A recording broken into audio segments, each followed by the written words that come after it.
어, 마이크 시험 중. 2시 정각이네요. 시작하겠습니다. 아이고, 이게,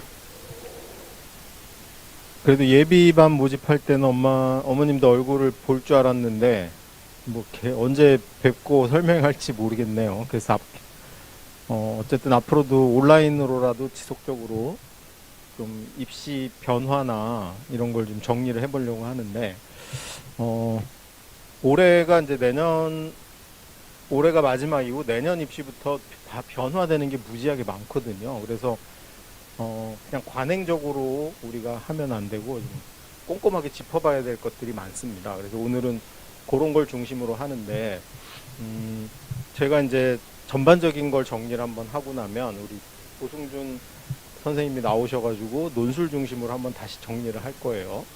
제가 일단 오늘 제목으로 잡은 건 수시의 마지막 기회 논술 이렇게 잡았습니다. 우선 첫 번째 주제가 이겁니다. 고3 내신은 무의미하다. 아무 의미가 없다. 이 슬라이드가 가끔 이렇습니다.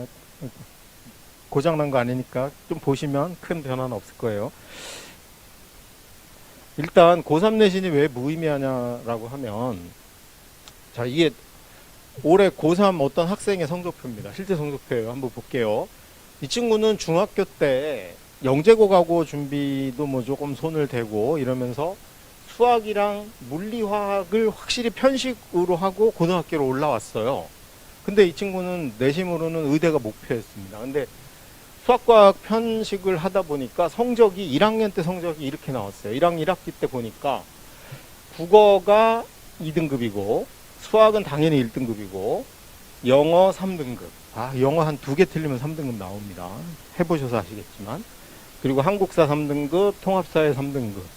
그러니까 주로 안 했던 과목에서 한두 개 실수로 3등급이 나왔죠. 그리고 과학도 이 친구가 과학을 지구과학 파트인가 2개 틀렸는데 2등급이 나왔어요. 한 개인가? 어쨌든. 그 다음에 이제 심리학 했는데 2등급 나왔고. 그래가지고 1학년 1학기 평균이 2.26입니다. 근데 의대가 목표야. 2.26으로 갈 수 있는, 학생부로 갈 수 있는 의대는 없어요. 그러니까 이제 발등에 불이 떨어진 거죠. 그래서 나름 열심히 했습니다. 정말 제가 안 봐도 이거는 얼마나 얘가 고생했는지가 보이거든요. 왜냐하면 1학기하고 2학기 사이에 딱 방학이 2주, 3주 정도밖에 없잖아. 그러니까 정말 열심히 한 겁니다. 그래서 이 친구가 수학은 당연히 1등급 원래 받았는데 영어 올리고 그 다음에 사회도 올려가지고 1학년 2학기 때 1.96까지 올라갔습니다. 정말 이거 웬만해서 올리기 쉽지 않은 거예요. 근데 정말 각고의 노력을 했습니다. 그래서 봤더니 1학년 2학기가 1.96이 나왔어요. 근데 1학년 평균을 해보니까 그래봐야 2.11입니다. 역시 어디는 못 가요. 의대 가기는 어려운 성적이죠. 근데 계속 노력을 합니다. 왜냐하면 이제 2학년이 되면은 수학과학 위주로 교과가 편성이 돼요. 그러니까 이 친구한테 되게 유리해지는 국면이 있습니다. 그래서 정말 많이 올렸어요. 제가 봐도 기특합니다. 이 친구가 이 1학년 2.11이라는 성적을 고스란히 안고 2학년 때 얼마나 노력을 했냐면 성적이 올라갔냐면 여기 보시면 알겠지만 뭐 문학 사실은 한 번에 올리기 쉽지 않아요.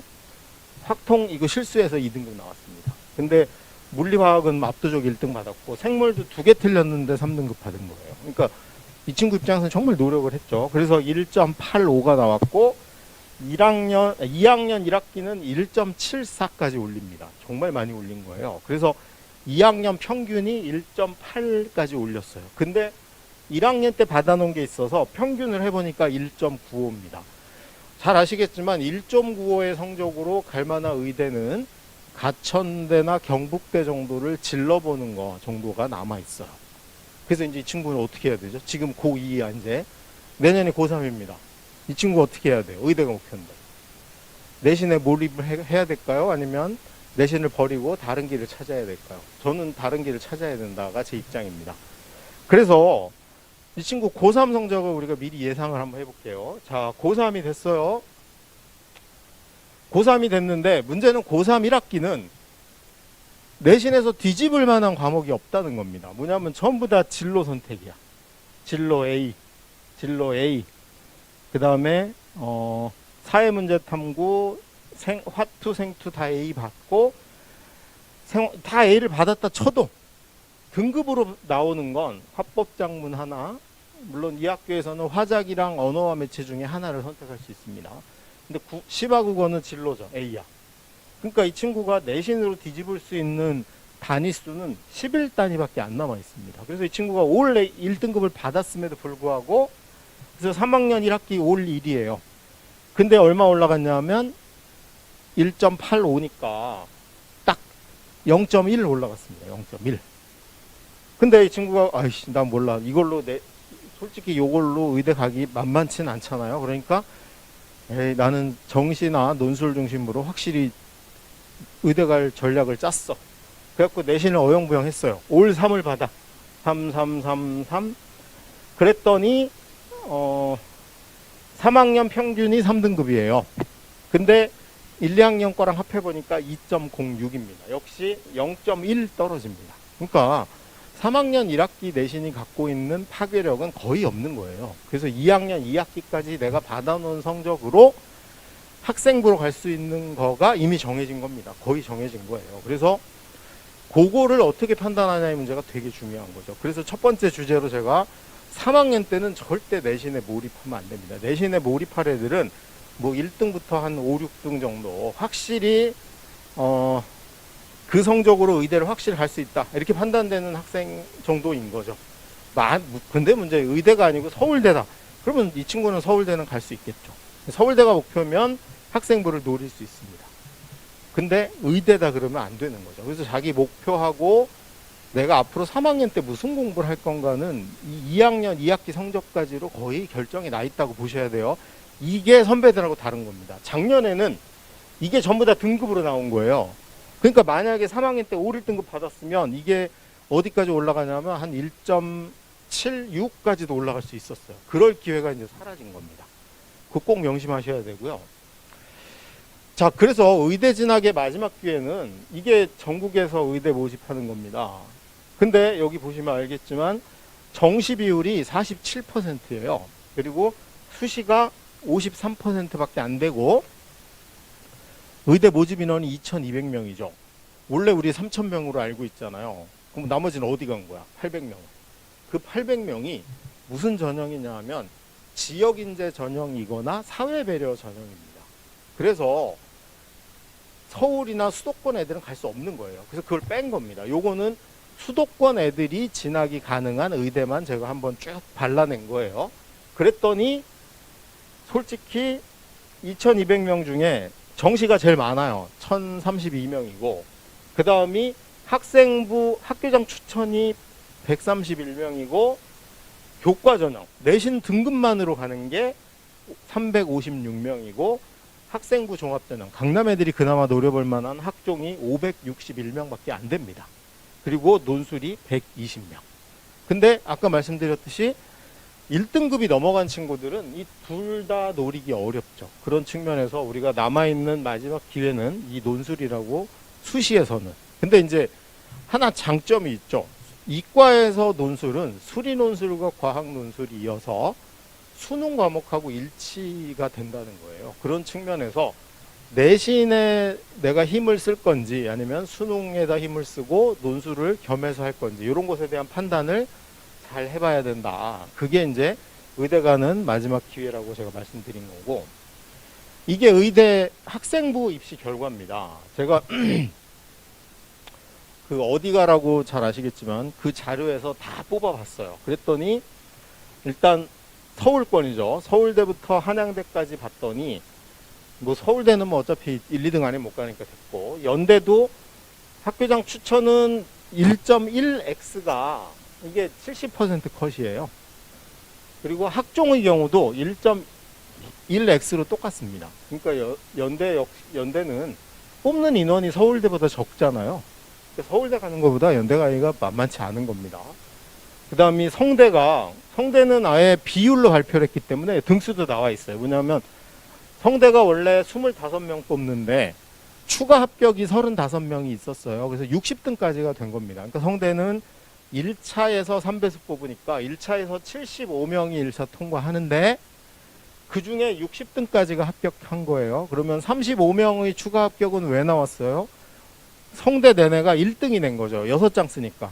서울대 쓰고 연대 쓰고 성대를 쓴 거예요. 그래서 다 붙었어. 당연히 빠져나갔는데 그 60등 중에 1.49 등급까지가 총 48명입니다. 그리고 1.5에서 1.99 등급 차이가 6명. 그리고 2등급 넘는 애가 딱 6명입니다. 그러니까 요 2등급 넘는 애들이 아마 전국 단위 자사고 애들이라고 보시면 될 것 같아요. 그런 구조고, 울산대는 최고가 1.0이고 평균이 1.2고 꼴찌가 2.67입니다. 이 친구가 아마 외대보거나 상상고 같은 학교로 보이고요. 고대도 1.2 정도가 70% 컷이에요. 그 다음에 이화여대가 1.6이 70% 컷인데, 이대는 여학교라는 특수성이 있는 거죠. 내신 좋은 애들이 뭘 못 맞춰요? 최저를 못 맞추니까 기회가 오는 거고, 강남에서는 2등급이 붙는 경우가 상당히 많습니다. 그래서 아마 여학생들 중에 이대를 노려보는 건 마지막 기회로 우리가 남겨둬도 될 것 같고요. 실제 진선여고 2.7등급이 붙은 사례가 있죠. 그래가지고 우리 진선여고 학생들은 2등급 되면 몽땅 이대를 냅니다. 이대 의대를. 그런 게 이대의 특수성이죠. 여학교란 특수성. 그 다음이 중앙대죠. 중대가 70% 컷이 1.7입니다. 그래서 아까 봤던 아까 그 성적표 나왔던 게 휘문고인데, 휘문고 같은 경우 뭐 1.7, 1.8, 1.9 나오면 중앙대 내볼 여지가 있는 거죠. 근데 몇 명 뽑아요? 18명밖에 안 뽑아. 근데 어쨌거나 여기가 70% 컷이고, 그 다음이 경희대가 1.8이 평균이고요. 그 다음이 한양대가 1.2가 70% 컷입니다. 그러니까 이미 의대를 갈 수 있냐 없냐는 2학년 2학기 성적으로 거의 확정이 된 거고, 좀 내려가 볼게요. 수도권입니다. 수도권도 가천대. 자, 요 별표 해야죠. 우리가 강남 애들이 만만하게 볼 만한 학교가 가천대, 그다음에 쭉 내려가 보니까 인하대. 인하대가 70% 컷이 1.8입니다. 그 다음이 순천향대는 6명밖에 안 되고, 그 다음이 여기죠. 단대 천안 캠퍼스가 70% 컷이 1.9예요. 그러니까 1점 후반이나 2등급 초반이 노려볼 만한 학교가 여기 세 학교에 집중적으로 내는 겁니다. 근데 뽑는 인원이 몇 명이에요? 여기 봤듯이 15명 뽑고 여기 20명 뽑아요.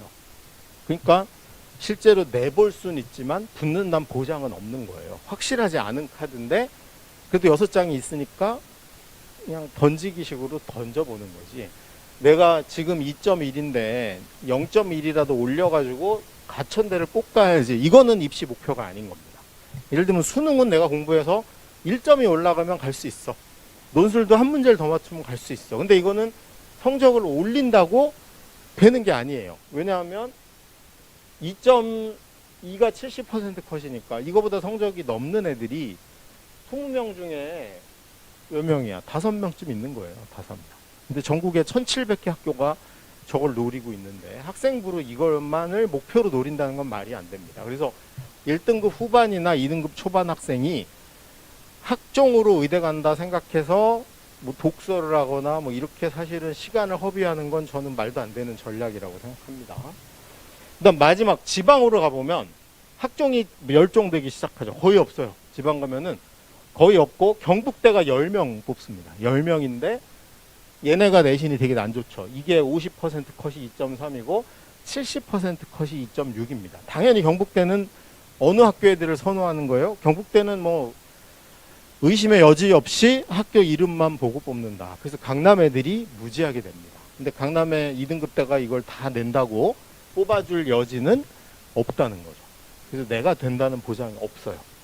나머지는 학종이 거의 없어집니다. 순수한 교과 전형 중심으로 재편이 되는 거죠. 그래서 여기 첫 번째 결론이에요. 2학년 2학기까지 성적으로 이미 적어도 의대 가냐 아니냐는 판가름이 나 있다라고 확신을 하셔야 됩니다. 그리고 그러면 남는 1년 동안 내가 뭘 해야지 의대라는 목표를 이룰 수 있냐? 걔를 잘 생각하셔야 돼요. 그 다음에 자, 입시 상식으로 제가 수시와 정시 뽑는 인원 중에 자, 이제 무슨 공부할 거냐기 때문에 내신 위주로 할 거냐, 수능 위주로 할 거냐 해서 이과만 한번 쭉 발라내 봤어요. 그랬더니 의대가 교과 전형이 487이고요. 이거 강남 애들 불리한 거죠. 그 다음에 학종이 561명입니다. 그리고 정시가 1032명이에요. 논술이 아까 120명이었죠. 그래서 내가 어느 전형 중심으로 움직일지를 좀 판단해 봐야 됩니다. 치대도 80명, 정시가 247명, 약대가 265명이고 학종이 270명밖에 안 됩니다. 정시는 586명이에요. 기본적으로 의학 계열이 목표면 수능을 잘해야 되겠다는 생각은 필수적으로 하셔야 됩니다. 그리고 수능을 열심히 준비하다 보면 덤으로 우리가 뭘 노려볼 수는 있는 거예요. 논술을 충분히 노려볼 수 있다. 괜히 안 되는 학종 붙들고 괜히 매진하는 건 좀 저는 절대 반대입니다. 절대. 이거 속으시면 안 돼요. 뭐 어디 가서 컨설팅 받아가지고 막 이거 뭐 비교과 올리면 됩니다. 그럴 여지가 없어요. 전혀 없다. 꼭 명심하시고요. 자, 내신하고 수능 과목 불일치하죠. 왜냐하면 3학년 때 배우는 거하고 이게 전부 다 일치하지 않아요. 왜? 볼게요. 문학 언제 배웠어요? 2학년 1학기 때 배웠어. 비문학 독서 언제 배워? 2학년 2학기 때 배웠어. 그 다음에 수원도 작년에 배웠어. 올해 배웠죠. 2학년 1학기, 2학년 2학기예요. 3학년 과목은 이거 하나 있습니다. 딱. 근데 이게 몇 문제 나오는 거예요? 총 11문제야. 11문제고 아까 논술 문학하고 비문학이 훨씬 문항수가 많죠. 그러니까 기본적으로 수능하고 3학년 내신하고는 역시 불일치하는 측면이 굉장히 있고요. 과학도 보면은 원은 전부 다 언제 배운 거예요? 2학년 때 배웠잖아. 요거 두 개만 3학년 때 배웁니다. 근데 솔직히 2 가지고 수능하는 경우는 거의 없잖아요. 그러니까 수능은 확실히 2학년 편향이에요. 그래서 우리가 3학년 올라가면 2학년 거 중심으로 공부할지 3학년 거 중심으로 공부할지를 결정해야 돼. 저는 2학년 중심으로 공부해야 된다는 거죠. 수능 위주로. 자, 내신과 수능의 불일치가 강남은 엄청나게 심합니다. 자, 여기 있는 표를 보시면 여기 서울예고, 서울과고, 경기과고, 하나고, 민사고, 예술고, 국악고, 세종과고. 이 학교의 특징은 뭘까요? 공통점. 두 가지가 있습니다. 공통점.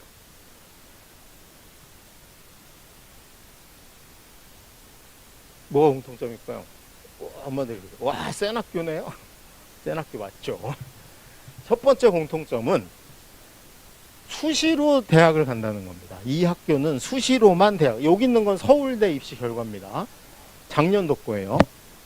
서울예고가 77명이 수시로 갔고 정시가 2입니다. 서울과고가 53명이고 정시가 10명이야. 재수생이죠, 재수생. 재수생. 그러니까 정상적인 고3은 무슨 공부를 안 해요? 수능 공부를 안 하는 게 이 학교들의 공통점입니다. 그러니까 내신하고 수능하고는 아무 관계가 없어요. 이 학교는. 아무 관계가. 예를 들면 서울예고 학생은 3학년 때 뭐 해야 돼요? 실기 준비해야지. 무슨 거기서 수원을 풀고 앉았어. 서울과고는 경기과고는 대학교 선행학습해야 되잖아요. 선형대수도 배워야 되고 수능 따위를 할 이유가 없는 거예요. 그래서 이 학교는 수능이 없는 학교라고 우리가 공통점을 보시면 될 것 같아요. 공통점이. 그 다음에 요 표를 보시면 이게 강남 학생들의 전형적인 성적표입니다. 가만히 보면 자, 여기가 내신이 1등급이고 수능이 1등급인 칸이에요. 내신 1, 수능 1. 근데 강남 학생 중에 내신이 1이고 수능이 2가 되는 학생은 없어요. 없어. 3도 없어. 그 다음에 여기 칸이 내신은 2등급이고 수능이 1등급입니다. 강남의 내신 2등급 애들은 거의 수능이 1등급입니다. 강남에서 반대 보고 다니는데 내신이 2등급인데 수능도 2등급 나왔다. 그러면 얘는 간첩이야. 불가능한 성적을 받을 수 없어요. 강남의 내신 3등급, 휘문고 내신 3등급 애들의 거의 80% 이상은 수능 1등급입니다. 그러니까 당연히 무슨 공부해야 돼요? 정시 준비해야 됩니다. 수능 위주로 공부. 내신은 헌신짝처럼 버려야 돼요. 솔직히 단대부고, 숙명여고, 휘문고, 뭐 경기고 내신 3등급이 3학년 때 내신을 한다는 건 정말 이게 어처구니 없는 착각입니다. 더군다나 우리 시대부터는 내신의 변별력이 없어져서 올릴 수 없는 구조야. 그래서 여기를 제가 300명 기준으로 한번 강남의 평균이에요, 이게. 300명인 학교에서 내신이 1등급대에 들어간 친구, 그러니까 1.0에서 1.9까지가 대략 10명쯤 나옵니다. 그래서 강남의 내신은 이렇게 이해하시면 편해요. 1등이 평균 1.2등급 나옵니다. 1등이. 그리고 1.4 받으면은 걔가 4등이라고 생각하시면 돼요. 뒤에 숫자가 등수야. 1.6이면 6등일 확률이 높습니다. 그렇게 한 10명 정도가 나와요. 그러면 걔는 누적해서 10명인데 당연히 수시로 학생부로 의대 가면 되죠. 학생부로 의대 가면 되고 정시로도 의대를 가면 돼요. 근데 2등급인 친구, 내신이 2등급인 친구는 한 20여 명 나옵니다. 많으면 30명까지 나와요. 그리고 강남의 고등학교들의 전략이 뭐냐면 2등급대를 많이 만드는 거예요. 그래서 여러분 내신을 쉽게 내는 겁니다. 내신이 쉬워지면 동점자가 많아지고 평균 2등급대가 왕창 늘어나요. 근데 이게 왜 의미가 있냐 하면 고대 이공계를 갈 수 있는 여기가 되게 중요한 성적대예요. 그래서 35명 정도, 한 40명 정도까지가 여기가 나오는데 내신이 2등급이고 수능이 1등급 나오는 친구들은 수시로는 의대는 못 갑니다. 학생부로. 그러니까 서울대를 노리거나 연고대를 노리는 건 가능하지만 의대는 못 가. 그러면 이 2등급 받은 친구들이 의대 갈 수 있는 유일한 길은 뭐밖에 없어요? 논술로 가는 수밖에 없습니다.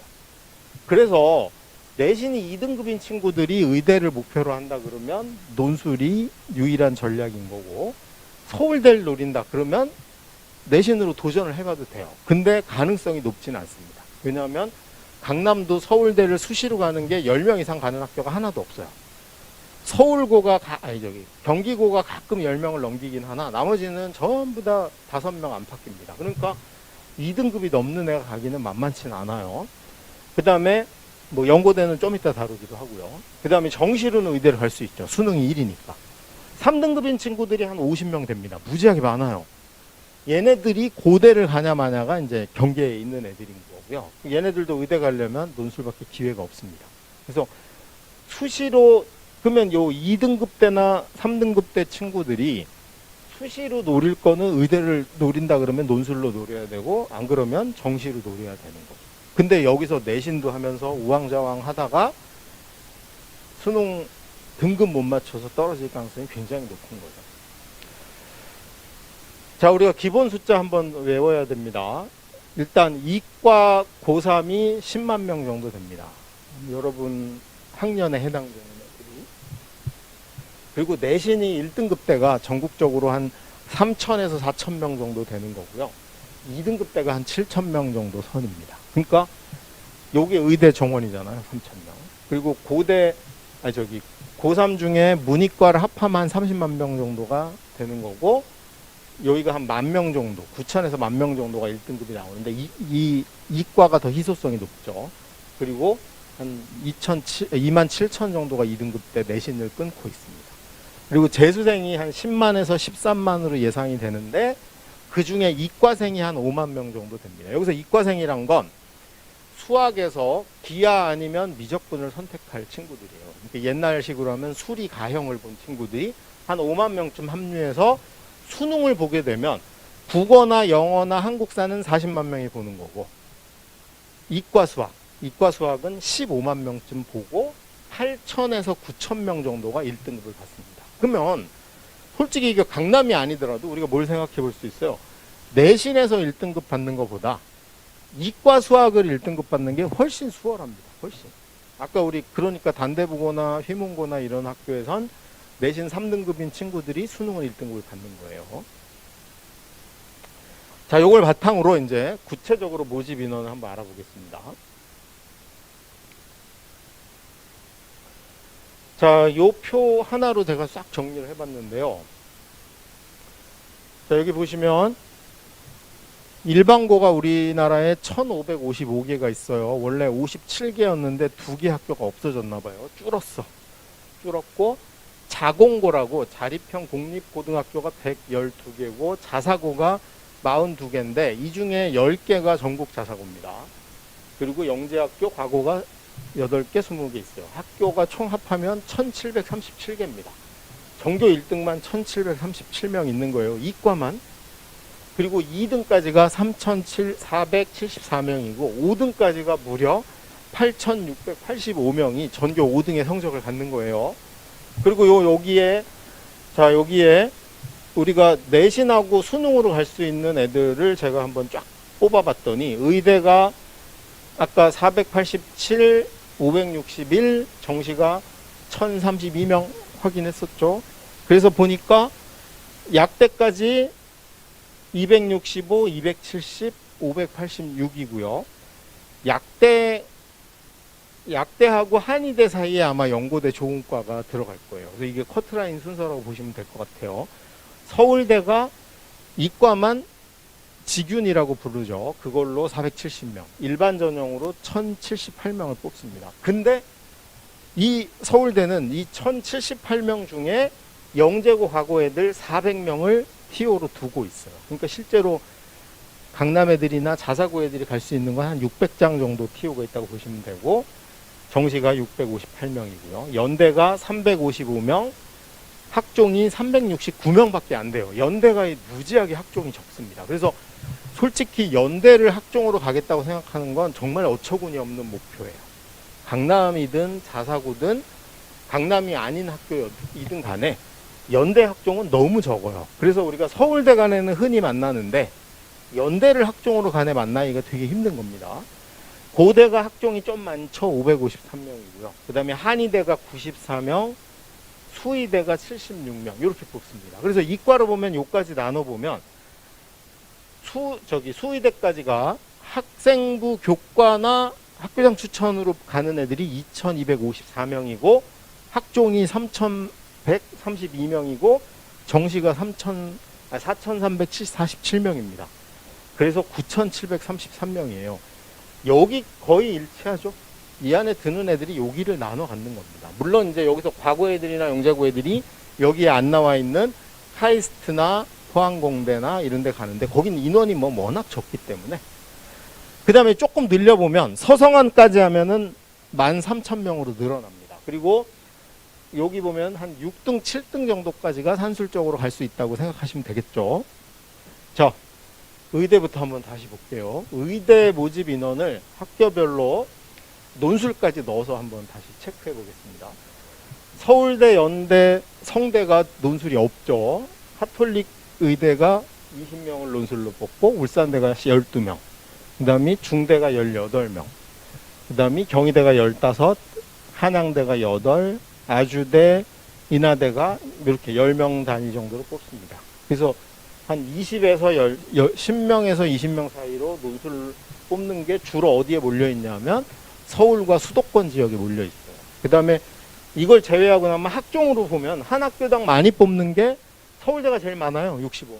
그 다음이 경희대가 55명.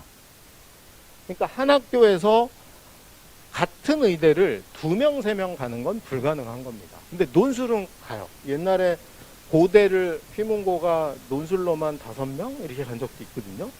논술은 성적으로 뽑는 거니까. 근데 학종의 경우는 정치적 고려를 해야 됩니다. 같은 학교에서 왕창 뽑으면 나중에 문제가 되거든요. 그래서 실제로 내가 어느 학교 갈 수 있냐를 2학년 2학기까지 성적으로 빨리 찜을 해놓고 안 되면. 근데 논술의 전형은 무슨 장점이 있어요?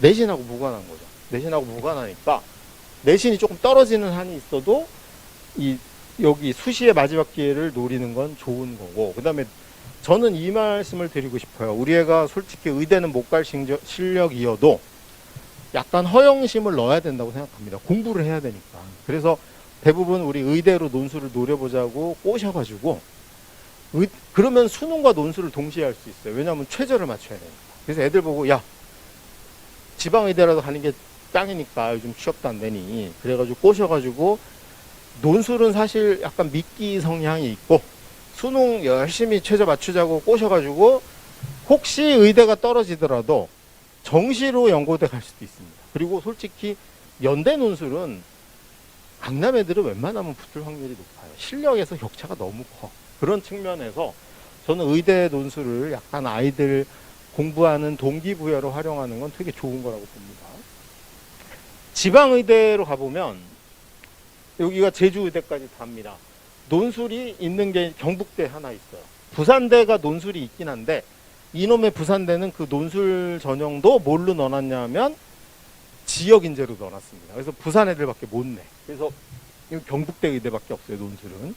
역시 전체적으로 의대 전체가 49%가 정시고 수시가 나머지라고 보시면 됩니다. 그래서 2,200명 정도 뽑는 거고요. 그 다음에 치대 보면은 치대는 뭐 학교가 몇 개 안 되죠. 치대는 정시 비율이 49%고요. 이건 논술까지 넣은 거예요. 논술로는 26명 뽑습니다. 역시 서울대, 연대, 경희대. 연대가 의대는 논술이 없지만 치대는 논술이 있어요. 그 다음에 경북대 이렇게 뽑고요. 그 다음이 약대입니다. 우리 여학교 학생들이 관심이 많은 약대인데 약대의 경우도 서울의 주요 대학들은 논술을 두고 있고요. 그 다음에 학종 인원 보면 의대보다는 확실히 적고 교과 전형 위주로 돼 있고 그 다음이 정시 비율은 비슷합니다. 의대랑. 그래서 전체적으로 보면 약대의 정시 비율은 역시 지역 인재 빼버리고 남은 49%고 논술로 총 54명을 뽑고 있습니다. 한의대 역시 정시 비율이 반 정도 되는 거고 논술로는 경희대만 논술을 봐서 16명 뽑고 있고요. 그 다음이 수의대가 논술로 하는 거는 건대하고 충북대가 경북대가 있고 나머지는 역시 정시가 50% 정도 된다. 요까지만 해보면 제가 요거를 뒀잖아요. 의학 계열을 논술로 진학하는 걸 목표로 두는 게 고3한테 왜 크냐 하면 특히 강남 지역에서 내신이 한 2.5등급 이하고 3등급 정도 되고 수능은 1등급 얼추 근처에 있는 친구들한테 솔직히 이런 건 동기부여가 안 됩니다. 뭐냐면 야 정시를 열심히 해가지고 우리 고대 공대쯤 가보자. 그러면 누가 공부를 하겠어요? 별로 동기부여가 안 돼요. 그러니 의대를 확실히 논술로 인서울권 의대를 노리자라고 꼬시는 건 되게 좋은 전략입니다. 근데 수능 최저가 상당히 높아요. 그래서 애들이 이 최저를 맞추려고 열심히 수능 준비를 하다 보면 솔직히 정시로 웬만한 데는 갈 여지가 굉장히 높습니다. 그래서 꼭 같이 감행을 하시면 좋고요. 그 다음에 이 논술할 때 또 두 번째 장점은 뭐가 있냐면 수능 과목하고 일치하잖아요. 그 얘기를 좀 해보겠습니다. 자, 요게 연대입니다. 연대. 저는 강남 학생들한테는 연대 논술이 이제 의대와 아울러 꽃이라고 보는데 연대 논술 가만히 보면 연대 모집 인원이거든요. 자, 학추는 뭔지 아시죠? 학교장 추천입니다. 그래서 예를 들면 컴퓨터공학과 보면 학교장 추천이 13명이고 학종이 10명이고 논술이 14명입니다. 논술을 제일 많이 뽑죠. 연대는 확실히 무슨 학교냐면 논술 학교라고 보셔야 돼요. 다른 서울대나 고대처럼 학종을 늘린 게 아니고 학종을 줄이고 오히려 논술을 늘려놨습니다. 그 화공도 마찬가지죠. 학교장 추천이 16명이야. 내신으로 뽑는 게 16명이고 학종은 13명밖에 안 돼요. 논술로 18명 뽑습니다. 논술로. 물론 당연히 정시가 제일 많죠. 근데 연대의 뜻이 명확히 보이죠. 연대는 그냥 시험 잘 보는 애 뽑겠다. 그게 연대의 모토입니다. 애매한 학종이 되게 적어요. 그래서 저기 이제 이런 애들이 있어요. 엄마 저는 그래도 연대를 학과와 무관하게 아무데나 꼭 아무데나 붙고 싶어요. 연대에서 제일 낮은 데가 어딜까요? 제 내신이 2.3인데 어떻게 연대를 뚫어볼 기회는 없을까요? 그래서 엄마들이 이제 돈 내고 컨설팅 받아서 연대에서 제일 낮은 데가 어디예요? 그랬더니 컨설턴트가 찝어줍니다. 천문우주가 제일 낮아요. 그래서 천문우주를 딱 갔어. 딱 갔더니 학종으로 4명 뽑아요. 이거 어떻게 내? 못 냅니다. 실제로. 대기과학도 4명이에요. 그래서 연대는 학종으로 뽑는 인원이 거의 10명 전후 또는 10명도 안 되는 과가 대다수고 오히려 그쪽은 논술을 훨씬 많이 뽑는 거죠. 그러니까 연대의 의도가 보이는 거죠. 니네 연대 우리 오고 싶어? 그러면 논술 잘 보든가 수능 잘 봐서 와. 아니면 애초에 내신 1등부터 5등 안에 들어서 내신으로 와. 이게 너무나 명확합니다. 그리고 요즘 연대가 교육부에서 관리 1호죠. 저것들이 뭔가 블라인드 하면서 부정비리를 저질릴지 몰라 이래서 하니까 실제로 거의 블라인드를 시행했다고 저는 봅니다. 그래서 학교 이름 안 보고 뽑는 게 맞지 않을까. 연대를 논술로 노리는 건 되게 좋은 전략 중에 하나고요. 그 다음에 연대가 수능 최저가 부활했잖아요. 그래서 강남 애들한테 또 더군다나 유리해졌습니다.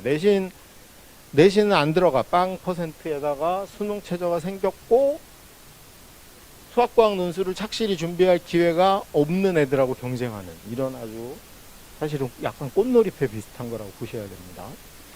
이게 제가 비교한 거예요. 뭐냐면 아까는 의대만 봤는데 성대부터 건대까지 학종의 입시 결과입니다. 어디가 역시 발표된 거예요. 그래서 이 앞에 있는 숫자가 50% 컷이고요. 뒤에 있는 게 70% 컷입니다. 그러니까 솔직히 강남 애들이 1.7등급인데 성대 공학계열을 갔어. 그러면 이건 망한 거죠, 입시가. 그럼 어차피 안 가. 그 다음에 솔직히 단대부고 한 2.5등급 하는 친구 정도가 성대 공학계열을 간다고 하면 이게 과연 입시가 성공한 건지 이거는 저는 아니라고 봅니다. 그래서 성대나 서강대, 한양대도 강남 애들은 뭘로 써야 되냐면 논술로 써야 됩니다. 왜냐하면 수능 끝나고 판단할 수 있잖아. 내가 현실적으로 수능을 너무 잘 봐서 연고대 이상 갈 수 있으면 포기할 수 있거든요. 그래서 서성하는 학종은 아닌 거고 그 역시 논술로 노려야 됩니다. 이게 이제 나머지 논술로 뽑는 인원들입니다. 연대부터 숭실대까지 쫙 모아봤더니 서울권에서 웬만한 학교들이 논술로 뽑는 인원이 5,700명이 남아있어요. 사실은. 그리고 이게 여기까지 대충 내신 커트라인이 2에서 3등급 사이입니다. 강남 애들이 뭐 그 내신으로 여기 갈 리는 없잖아요. 그래서 특히 우리가 주목해야 될 거는 서성하는 학종으로 가면 안 되고 논술로 원서를 내야 된다는 거 꼭 기억을 하셨으면 좋겠고요. 그래서 강남형 고등학교에서 내신이 2, 3등급이 서강대 학종을 합격하면 입시에서 성공한 거냐 실패했다는 거죠. 그래서 강남형 왜 그러냐면 강남형 고교에서 내신이 2, 3등급이란 건 수능 1등급이잖아요. 수능 1등급이니 얘는 당연히 무슨 파가 돼야 돼? 정시파가 돼야 됩니다. 근데 솔직히 원서를 낼 데가 없잖아요. 서울대 하나 내고 연대 하나 낸다 쳐도 둘 다 될 가능성은 되게 희박하고 고대 하나 내면 나머지 세 개는 낼 데가 없어요. 그래서 나머지 세 개를 수능 후에 논술을 보는 서성한을 보험용으로 활용을 하셔야 됩니다. 안 그러면 논술을 빡시게 준비해서 의대 논술을 준비해야 되는 거죠. 그런 측면에서 강남에서 내신이 2, 3등급인 친구들은 서성한을 논술로 써서 보험으로 활용해야 된다. 이거는 꼭 되게 중요한 진리에 속합니다. 수능과 논술을 동시에 준비해야 된다. 그래서 이게 되게 일치하잖아요. 그래서 논술학원 하나를 그냥 묻어둔다 생각하고 보내두시고 나머지는 수능 공부에 올인하시면 됩니다. 수능은 요게 작년도 수능 결과예요. 올해 수능은 아직 발표가 안 됐죠. 오늘이 22일이니까 내일이 성적 발표네요. 드디어 많은 애들의 운명이 갈리는 날이 내일인데, 자 여기 보시면 요게 1등급입니다. 1등급 여기가. 그래서 국어로 치면은 91점이 1등급이었고 수학으로 치면은 92점이 1등급이고 의대는 여기가 컷이죠. 그러니까 의대 92점이면 몇 개 틀리면 돼요? 2개 틀려도 되잖아. 그죠? 국어는 4개 틀려도 됩니다. 4개인데 2점짜리가 3개고 3점짜리가 하나 틀리면은 91점인 거죠. 그걸 좀 더 디테일하게 봐볼게요. 과학은 자 이게 문제가 수능 최저 맞추기 제일 힘든 게 과학입니다. 과학은 여기 생물 같은 경우는 작년에 원점수로 47점 그러니까 3점짜리 하나 틀린 애가 2등급이었어요. 그러니까 사실 우리가 공부할 때 과학 공부에 시간을 무지하게 많이 써야 됩니다. 특히 수능에서는. 얘를 1등급 받냐 못 받냐가 요것 때문에 의대 못 가는 애들이 무지 많은 거예요. 최저 못 맞춰서. 제가 요거를 개수로 세봤습니다. 이렇게 세봤더니 1등급이 몇 개 틀려야 되냐를 세봤어요. 국어가 만점이 100점이고 95점을 받는다는 건 두 개 틀렸다는 거죠. 2점짜리 하나, 3점짜리 하나. 그리고 수학이 1등급인 거는 2점짜리 4개 틀린 겁니다. 솔직히 그 30번하고 21번인데 그 중간에 어중간하게 틀린 애들이 몇 명 되지 않아요. 그래서 결국은 수학 2개, 국어는 4개, 과학은 1개라고 보셔야 됩니다. 하나. 여기 하나 틀렸는데 2등급도 나와요. 그래서 우리가 수능 공부할 때는 과학 공부의 시간을 저는 엄청 지금보다 생각하는 것보다 2배, 3배 쓰셔야 된다. 그리고 국어 공부도 시간을 늘려야 돼. 근데 수학은 이제 범위가 확 줄었잖아요. 그러니 수학을 공부할 때 국어하고 과학의 시간을 좀 나눠주고, 그러면 수학의 심화하는 게 부족한 경우 그거를 수리 논술로 대체해서 공부하는 것도 방법이라고 생각합니다. 어차피 사고력이나 복잡한 계산을 다루는 게 논술에서 다루기 때문에, 특히 이제 내신에서 서술형을 많이 해본 게 논술에 도움이 되거든요. 그런 측면으로 30번과 21번 문제를 해결하기 위해서 그렇게 활용하는 건 도움이 된다라고 보이고요. 감점의 개념으로 봤습니다. 국어가 감점이 되려면 여기가 의대가 정시로 보통 290이라고 봐야 됩니다. 그러면은 국어에서 1등급 끄트머리에 있는 친구는 국어만으로 9점이 감점입니다. 근데 수학의 경우는 1등급이 6점 감점이에요. 근데 보통 서울대랑 고대는 수학의 가산점을 120%밖에 안 줍니다. 그러니까 여기서 감점이 7.2점쯤 되는 거고요. 연대처럼 150%를 주면 9점입니다. 그러니까 국어 1등급과 여기는 동일하다고 봐야 되고요.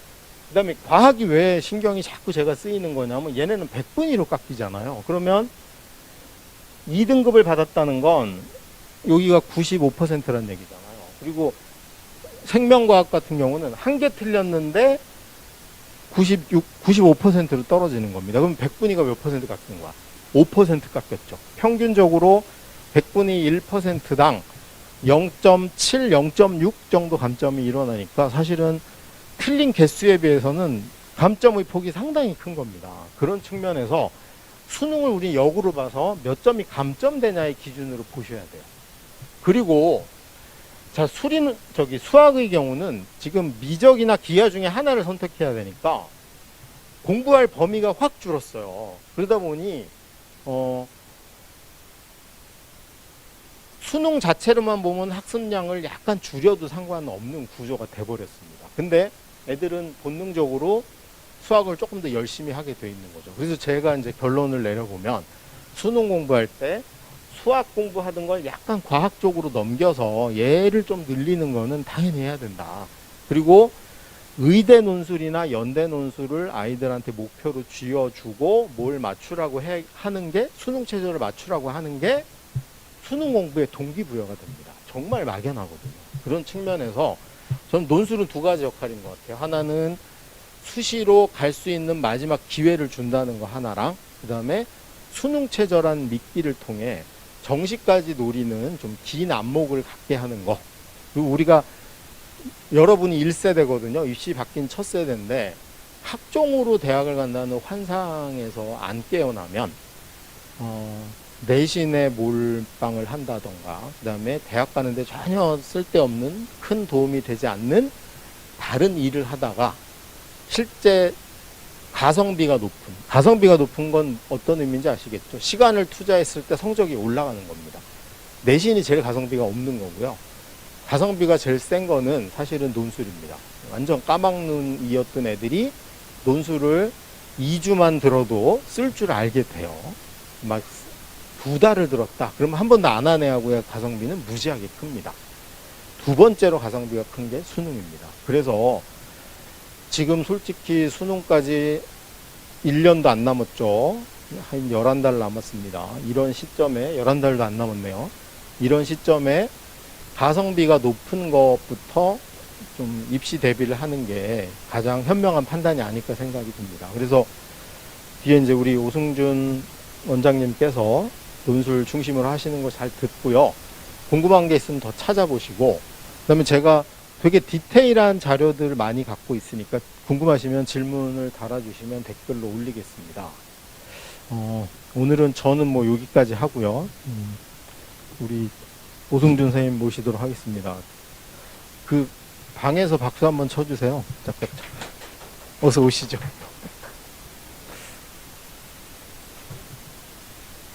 슬라이드 제가 바꿔드릴게요.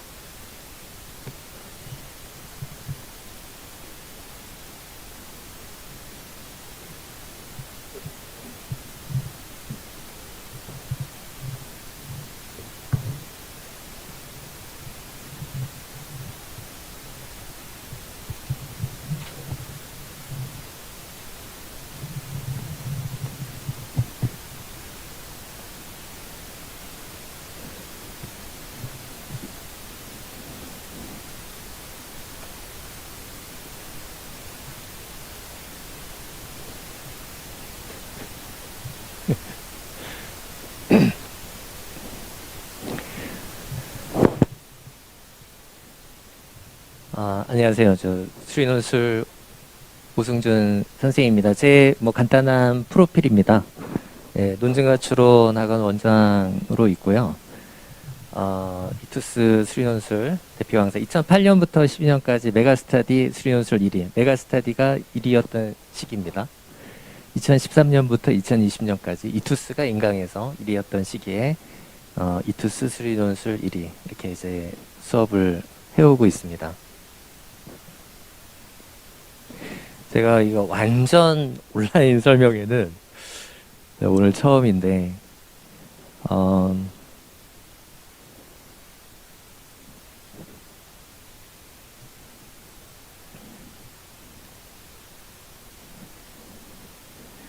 잠깐만요, 여기.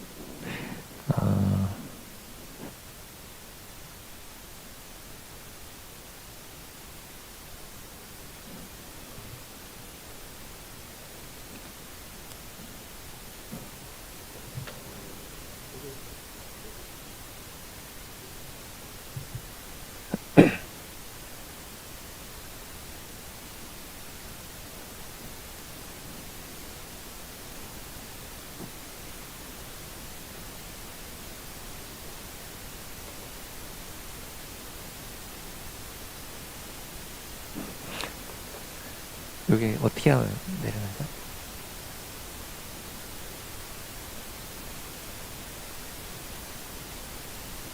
네.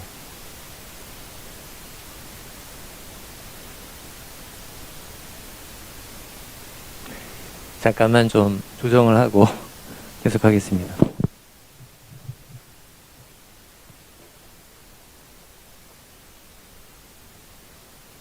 네, 네.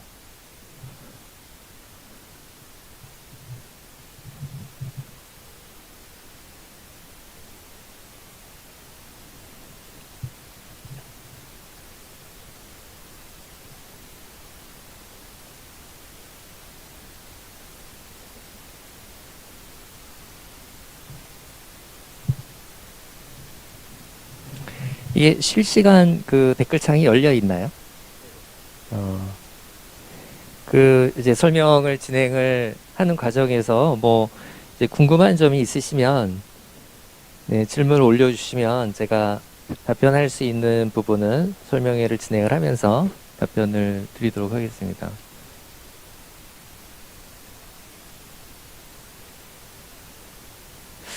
이제 된 거 같은데요? 네네네. 근데 이제는 뭔지 될 것 같은 느낌이 드는데. 아니, 이거는 어디가 있죠? 안 되네요.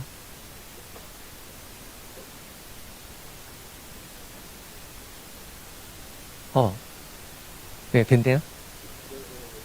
네, 아래가 내려가는 거고. 네네, 알겠습니다. 네, 일단 그 워밍업 퀴즈로 시작을 하겠습니다. 자, 올해 논술 선발 인원은 줄었다, 늘었다. 어머님들 다 잘 알고 계실 것 같습니다. 이제 줄었을 것으로 다 이렇게 이해를 하고 계실 텐데, 사실 그렇게 많이 줄질 않았어요. 그러니까 자연 계열 같은 경우에 전체 논술 선발 인원이 12명 줄었습니다. 이게 왜 그러냐면은 그 논술을 안 보던 대학들이 이제 논술 보는 대학들이 생겼어요. 그래서 논술 보던 대학들은 인원을 조금 줄였는데 새로 보는 대학들이 생기면서 줄었는데 많이 줄진 않았습니다. 그래서 뭐 거의 비슷한 규모입니다, 지금. 한 이제 12명 줄었으니까요. 자, 내신이 안 좋다면 선택은 정시와 논술이다. 앞에서 소장님께서 충분히 설명을 드렸습니다. 제가 요거 한번 좀 여쭤볼게요. 자, 논술 공부에서 첨삭은, 자, 여기 제가 빈칸을 남겨놨는데, 자, 필요하다, 필요 없다. 어떻게 생각하십니까? 제가 이 오프라인 설명회를 하면서 어머님들께 이렇게 물어보면은 다 필요하다고 하시더라고요. 그러니까 다 필요하다고 생각하시는데 실제로 논술 수업들은 첨삭이 없는 수업들이 지금 꽤 많이 있습니다. 이제 뒤에서 이 첨삭의 필요성에 대해서 제가 다시 좀 자세히 설명을 드리겠지만 논술 공부에서 첨삭은 기본이 되는 것이거든요. 왜냐하면은 이제 수능은 몇 번을 마킹했냐, 이제 마킹한 내용만 평가하지만 논술은 어떻게 서술했는지를 평가를 한단 말이에요. 그러면 어떻게 서술하고 어떻게 논술할 것인가에 대한 가르침이 필요하고 이거를 이제 학생들에게 맞게 가르쳐주는 그러한 수업이 첨삭 수업인 것이거든요. 그러니까 논술 공부에서 이거는 당연히 필요한 기본적인 내용인데 신기하게도 첨삭도 해주지 않는 그런 수업들이 굉장히 많다. 올해 사실 얼마나 걱정이십니까? 이거 지금 개강을 현강으로 지금 할 수 있을지 뭐 수능이든 논술이든 굉장히 좀 걱정이 되는 상황입니다, 지금. 그럼 학생들이 이 완전히 온라인으로 개강이 된다라고 했을 때 얼마나 이 온라인 수업을 통해서 학생들이 제대로 이 겨울방학에 공부를 할 것인가 굉장히 이제 걱정되는 상황인데요. 예, 저희가 이제 올해 수업을 진행을 하면서 이제 그 코로나로 인해서 이제 수업을 할 수 없는 현장 수업을 할 수 없는 기간들이 있었습니다. 이 기간에도 저희가 첨삭을 다 했어요. 아이들한테 딱 정해진 시간에, 그러니까 라이브로 이제 강의를 진행을 하니까 정해진 시간에 논술 답안을 써서 자기가 쓴 논술 답안을 다 제출하게 했습니다. 다 제출을 해서 그거를 이제 첨삭을 해가지고요. 이제 그 다음 시간에 저희가 이제 그 답안지를 제출을 하면은 첨삭 선생님들이 이 채점을 하고 첨삭을 한 다음에 그 다음 시간에 첨삭 지도를 하거든요. 근데 그러니까 이거를 다 딱 정해진 시간에 문제 논술하게 하고 그거 다 사진 찍어서 제출하게 하고 이거를 일주일 동안 첨삭을 해서 그 다음 시간에 아이들 이제 모의 논술을 진행하는 그 온라인 수업도 현장 강의랑 똑같이 다 진행했습니다. 그 시간에 선생님들이 전화를 겁니다. 전화를 걸고 그러니까 이제 그 채점하고 첨삭한 답안지를 보내주죠, 학생들한테. 그러니까 보내주고 선생님들이 전화를 해서 어떻게 합니까?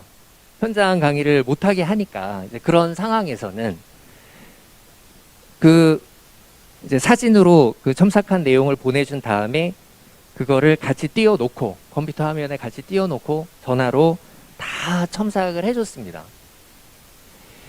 이거 이렇게 해야 그래도 조금 공부하지. 이거를 뭐 사실 다른 수업도 마찬가지지만 더더군다나 논술 이렇게 아이들 논술 쓰게 하고 전화해서 첨삭지도 하고 어떻게 서술하는지 가르쳐 주면서 수업을 해야 아이들 논술 실력이 늘 것이고 지금 상당히 상황은 열악한 상황이지만 이거를 온라인으로라도 이렇게 아이들 끌어줘야 논술 실력이 늘 겁니다. 이거를 안 해주는 어떤 수업을 듣는다고 했을 때 과연 논술 실력이 향상이 될 것인가? 제가 아이들 보면은 이런 과정을 거치면서 이 논술 실력이 늘어나는 것이 보이는데 그러면 그걸 제가 보면서 어떤 생각을 하냐면 이걸 안 해주는 학원에 가서 그냥 일방적으로 뭐 논술이 뭔가 이렇게 이제 듣는 정도로 과연 아이들 논술 실력이 늘어날 것인가? 절대 그렇지 않다라는 거죠. 그래서 원래 논술 수업에서 첨삭은 꼭 필요한 수업이지만 지금과 같은 어떤 뭐 어떻게 진행될지 모르지 않습니까? 이런 어떤 온라인 수업으로 뭔가 수업들이 진행이 되는 상황에서는 이러한 어떤 관리, 아이들 쓰게 하고 첨삭해주고 어떻게 서술해야 되는지 가르쳐주고 또 그것을 다시 자기가 논술했을 때 그거를 어떤 형태로든 이렇게 쓰면 되는 것이다라는 가르침 없이 진행되는 그 어떤 수업도 논술 실력을 향상시킬 수 없다라고 저는 확신을 합니다. 자, 그래서 첨삭이 강한 논술학원은 어디냐? 조금 무한하지만 논증과 추론이다. 이건 어머님들이 또 다 알고 계시더라고요. 네. 자, 그래서 이제 올해 그 논술 선발 인원 자연 계열이 총 6,496명, 의학 계열이 162명, 약대는 54명 선발하거든요. 근데 이런 얘기를 이제 하시는 분들이 있어요. 논술 어차피 합격하기 어렵다. 이제 그러니까 뭐 이게 뭐 준비하는 게 별 의미가 없다. 이렇게 이제 얘기하시는 분들이 계시는데 아무리 논술 합격하는 게 어려워도 올해 6,496명은 자연 계열 숫자입니다. 6,496명은 논술로 합격합니다. 이만큼 나오게 돼 있어요. 의학 계열은 162명 나오고 약대는 54명 나오게 되어 있습니다. 근데 우리가 논술을 쓸 때 상향 지원을 하잖아요. 하향 지원, 논술 하향 지원하는 사람은 없죠. 다 상향 지원을 합니다. 그래서 이 6,496명이라는 숫자는 어떤 의미냐면요. 나의 수능 성적 대비 논술로 굉장히 대학을 잘 간 학생이 6,496명이 되는 거예요. 자꾸 논술은 합격하기 어려우니까 준비하는 거 의미 없다. 논술 준비를 안 시키려고 하는, 그러니까 논술 준비를 하지 말라고 하는 선생님들이 있는데 이 선생님들은 이런 기회를 학생들에게 당연히 이 기회를 활용하도록 가르쳐야 되는데 이 기회를 자꾸 버리라고 얘기를 하는 것이기 때문에 그거는 굉장히 잘못된 지도다. 내가 최선을 다해야죠. 수능 정시 비중도 높고 올해 이제 수능에 최대한 집중해서 수능을 봐야 되는데 그 결과보다 더 높은 대학을 갈 수 있는 기회, 그 기회에 논술로 합격하는 학생이 올해 6,496명이 된다 이거예요. 어머님들 솔직히 말해서 논술을 좋아하십니까? 제가 논술 이제 입시를 진행하는 어머님들 중에서 논술 전형이 있어서 되게 좋다 이렇게 생각하는 분은 잘 못 만나봤어요. 왜냐하면 그냥 깔끔하게 수능 딱 하나 봐서 수능 딱 깔끔하게 준비해서 잘 보면 가고 이렇게 되면 좋은데 뭐 논술에 교과에 학종에 다 좀 싫어하시더라고요. 그래서 논술 전형에 대해서도 이것 때문에 진짜 이걸 해야 되나 말아야 되나 고민하면서도 이거 해가지고 붙을 수 있나 하여간 이 논술에 대한 그 느낌이 좀 안 좋으시거든요. 어머님들 제가 봤을 때. 네. 자, 그런데요. 올해 1년이 끝나고 6,496명의 학생의 어머님들은 평생 논술에 감사한 마음으로 살게 되는 거예요. 제가 왜 그런지 보여드릴게요. 제가 합격생 사례인데요. 이 수능 최저 없는 대학들이 있어요. 네. 자, 요 대학들이 수능 최저가 없습니다. 자, 연대와 한양대가 일단 포함이 되어 있죠. 근데 논술이 사실 어머님들 생각보다 굉장히 폭이 넓어요. 예. 우리 아이가 수학이 3등급인데 논술 하는 게 의미가 있을까요? 이거는 상위권 대학 논술만 생각하시기 때문에 그래요. 예, 이 보시면은요, 어떤 성적대 학생이라도 논술이 상관이 없을 수가 없어요. 예. 뭐 한국기술교육대, 한국산업기술대, 위로는 연대부터 해서, 그래서 내가 지금 현재 어떤 성적이든지 간에 논술하고 나하고 상관없는 게 아니다 라는 걸 일단 이해를 하셔야 되고요. 자, 연세대 화공 22133, 연세대 건축 21334. 이 정시로 연대 갈 수 없죠. 자, 이 학생들이 수능 공부를 게을리 한 것이 아니고 최선을 다한 결과가 이거였습니다. 자, 그랬을 때 연대를 갈 수 있는 방법은 논술이었다는 거죠. 자, 이런 거 보면 좀 어떤 생각이 드십니까? 한양대 기계공학과 6145. 이게 뭐냐면 국어, 수학, 영어, 탐구 두 과목이거든요. 자, 이 학생은 수학이 1등급이에요. 국어가 6등급입니다. 이거는 이해가 되죠. 왜냐하면 한양대는 수리논술 잘 보면 합격이에요. 그러니까 수학을 잘하는 학생이 수능 성적이 어떻게 나왔든지 간에 한양대 갈 수 있는 기회가 있는 거죠. 그거를 이제 보여주는 사례인데, 이게요, 그 어떤 제도든지 간에 그 제도를 위해서 태어나는 아이들이 있어요. 자, 이 학생은 이제 그런 케이스죠. 네? 수학만 잘해요. 다른 건 안 돼. 노력을 안 하진 않았겠죠. 그런데 한양대 갔잖아요. 그죠? 이 논술이라는 제도는 이 학생을 위해서 태어난 거나 마찬가지예요. 수학 하나 잘하는 학생. 논술로 가는 거죠. 이제 어머님들이 이제 그런 생각을 하세요. 그 논술 하다가 논술이 안 되면 논술 공부한 게 아깝지 않냐. 그런 얘기를 하시는데 이 학생은 수능 공부한 게 아까운 거예요. 수능을 무화로 했대요. 이 학생이 국어 공부 안 했겠어요? 바탕 공부했겠죠? 영어 공부했겠죠? 무화로 했어요? 할 필요가 없는 거였어요, 이 학생은. 수리 논술만으로도 딱 갈 수 있는 그런 기회가 있다. 근데 이제 요 사례를 보여드리면, 그럼 이제 수학이 1등급이어야 되지 않냐, 이런 질문이 바로 나오기 때문에, 요 학생의 사례도 제가 보여드릴게요. 한양대 기계공학 14122, 수학이 4등급이었어요. 이 학생이 수학을 원래 못하는 학생은 아니었겠죠? 수능날 좀 실수 몇 문제 한 거죠. 몇 문제 실수해서 틀리면 등급이 확 떨어질 수 있어요. 자, 어쨌든 수능에서 4등급이 나왔으니까 수학이 퍼펙트한 학생은 아니었죠. 다른 건 오히려 잘 나왔는데 수능에서 수학을 망친 거예요. 네. 그런데 평소에 수학 실력이 나쁘지는 않았고 수리 논술을 차분히 준비를 해왔기 때문에 이 수능 시험장에서의 이 실수를 논술 시험에서 만회를 한 거죠. 그 한양대에 합격을 한 거죠.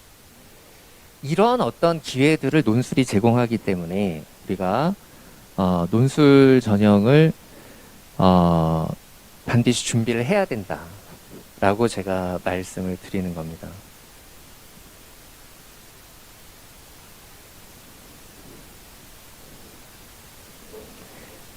네, 요게 좀 잘 안 먹는데요. 네. 제가 수능 등급을 이제 다 설명은 안 드릴 건데요. 요거 2022 논술의 길 미리 보기, 요거를 이제 링크로 다 보내드렸어요. 저희 파일을. 네. 근데 이거 동시에 볼 수가 없네요. 이 영상하고 이 자료를. 그쵸? 그런 문제가 있네요. 온라인으로 하다 보니까. 네, 일단 PPT 위주로 그럼 설명을 하도록 하겠습니다. 이제 그 성균관대 자연계열 이 최저가 2합 4거든요. 그러면 2합 4. 그럼 이제 어떤 2합 4라는 거의 의미를 제가 말씀드리려고 하는데, 자, 국어, 수학, 과탐, 이평소. 자, 이평소라는 건 뭐냐면 과탐 두 과목 평균을 내서 소라는 거는 이 자료를 보시면 이런 표현이 나와요. 용어 설명입니다. 과탐 두 과목을 평균을 내서 소수점 절사를 한다는 거예요. 소수점을 버린다는 거거든요. 자, 그리고 영어가 2등급이고 한국사가 4등급이 나와야 돼요. 자, 성균관대 합격한 학생이 이제 수능 등급인데, 자, 3, 3, 2, 2, 1 이렇게 나왔어요. 정시로 성균관대 갈 수 없죠. 자, 근데 이 학생이 2합 4가 되는가 한번 볼까요? 자, 일단 2, 1, 요게 과탐이에요. 그죠? 자, 평균 1.5. 자, 소수점 절사하면 1. 그죠? 그러니까 과탐은 1등급이 나왔어요. 자, 영어 2등급 나왔죠. 영어 2등급 나왔고, 그 다음에 3등급이 하나 있잖아요. 자, 이렇게 되면은 1, 3해서 2합 4가 되잖아요. 그러니까 이 수능에서 최저라는 거는 정시로 그 대학을 가는 것보다 훨씬 낮게 형성이 돼 있어요. 그러니까 어떤 논술 시험 그 최저를 맞추고 그 논술 시험을 잘 봐서 합격할 수 있는 그 기회가 되게 소중한 기회다라는 거고요.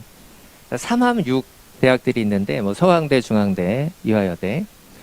그러면 이제 중앙대 이제 합격생의 사례를 보니까 42124.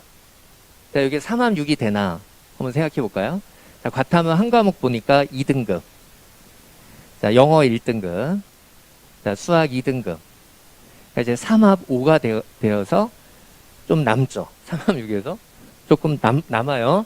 자, 근데 이 성적으로 서강대, 중앙대 42124 안 되잖아요. 그죠? 그래서 요런 어떤 기회들이 논술 전형에서 중요한 의미가 있다라는 거 말씀드리고요. 자, 요건 이제 2합 5 사례인데요. 네, 생략하도록 하겠습니다. 마찬가지 취지로 생각하시면 되겠습니다. 2합 5를 맞춘 성적들로 이 대학을 갈 수 없는데 논술로 간 사례들이 상당히 많이 있다. 라는 거를 제가 말씀을 드리는 겁니다. 자, 그 다음에 논술 전형에서 이제 내신인데요. 이게 좀 자료도 보면서 좀 설명을 드려야 되는데, 이게 지금 영상하고 자료를 이제 같이 보면서 좀 설명을 드리기가 어렵네요. 이렇게 이해하시면 돼요. 5등급까지는, 내신 5등급까지는 거의 감점이 없다.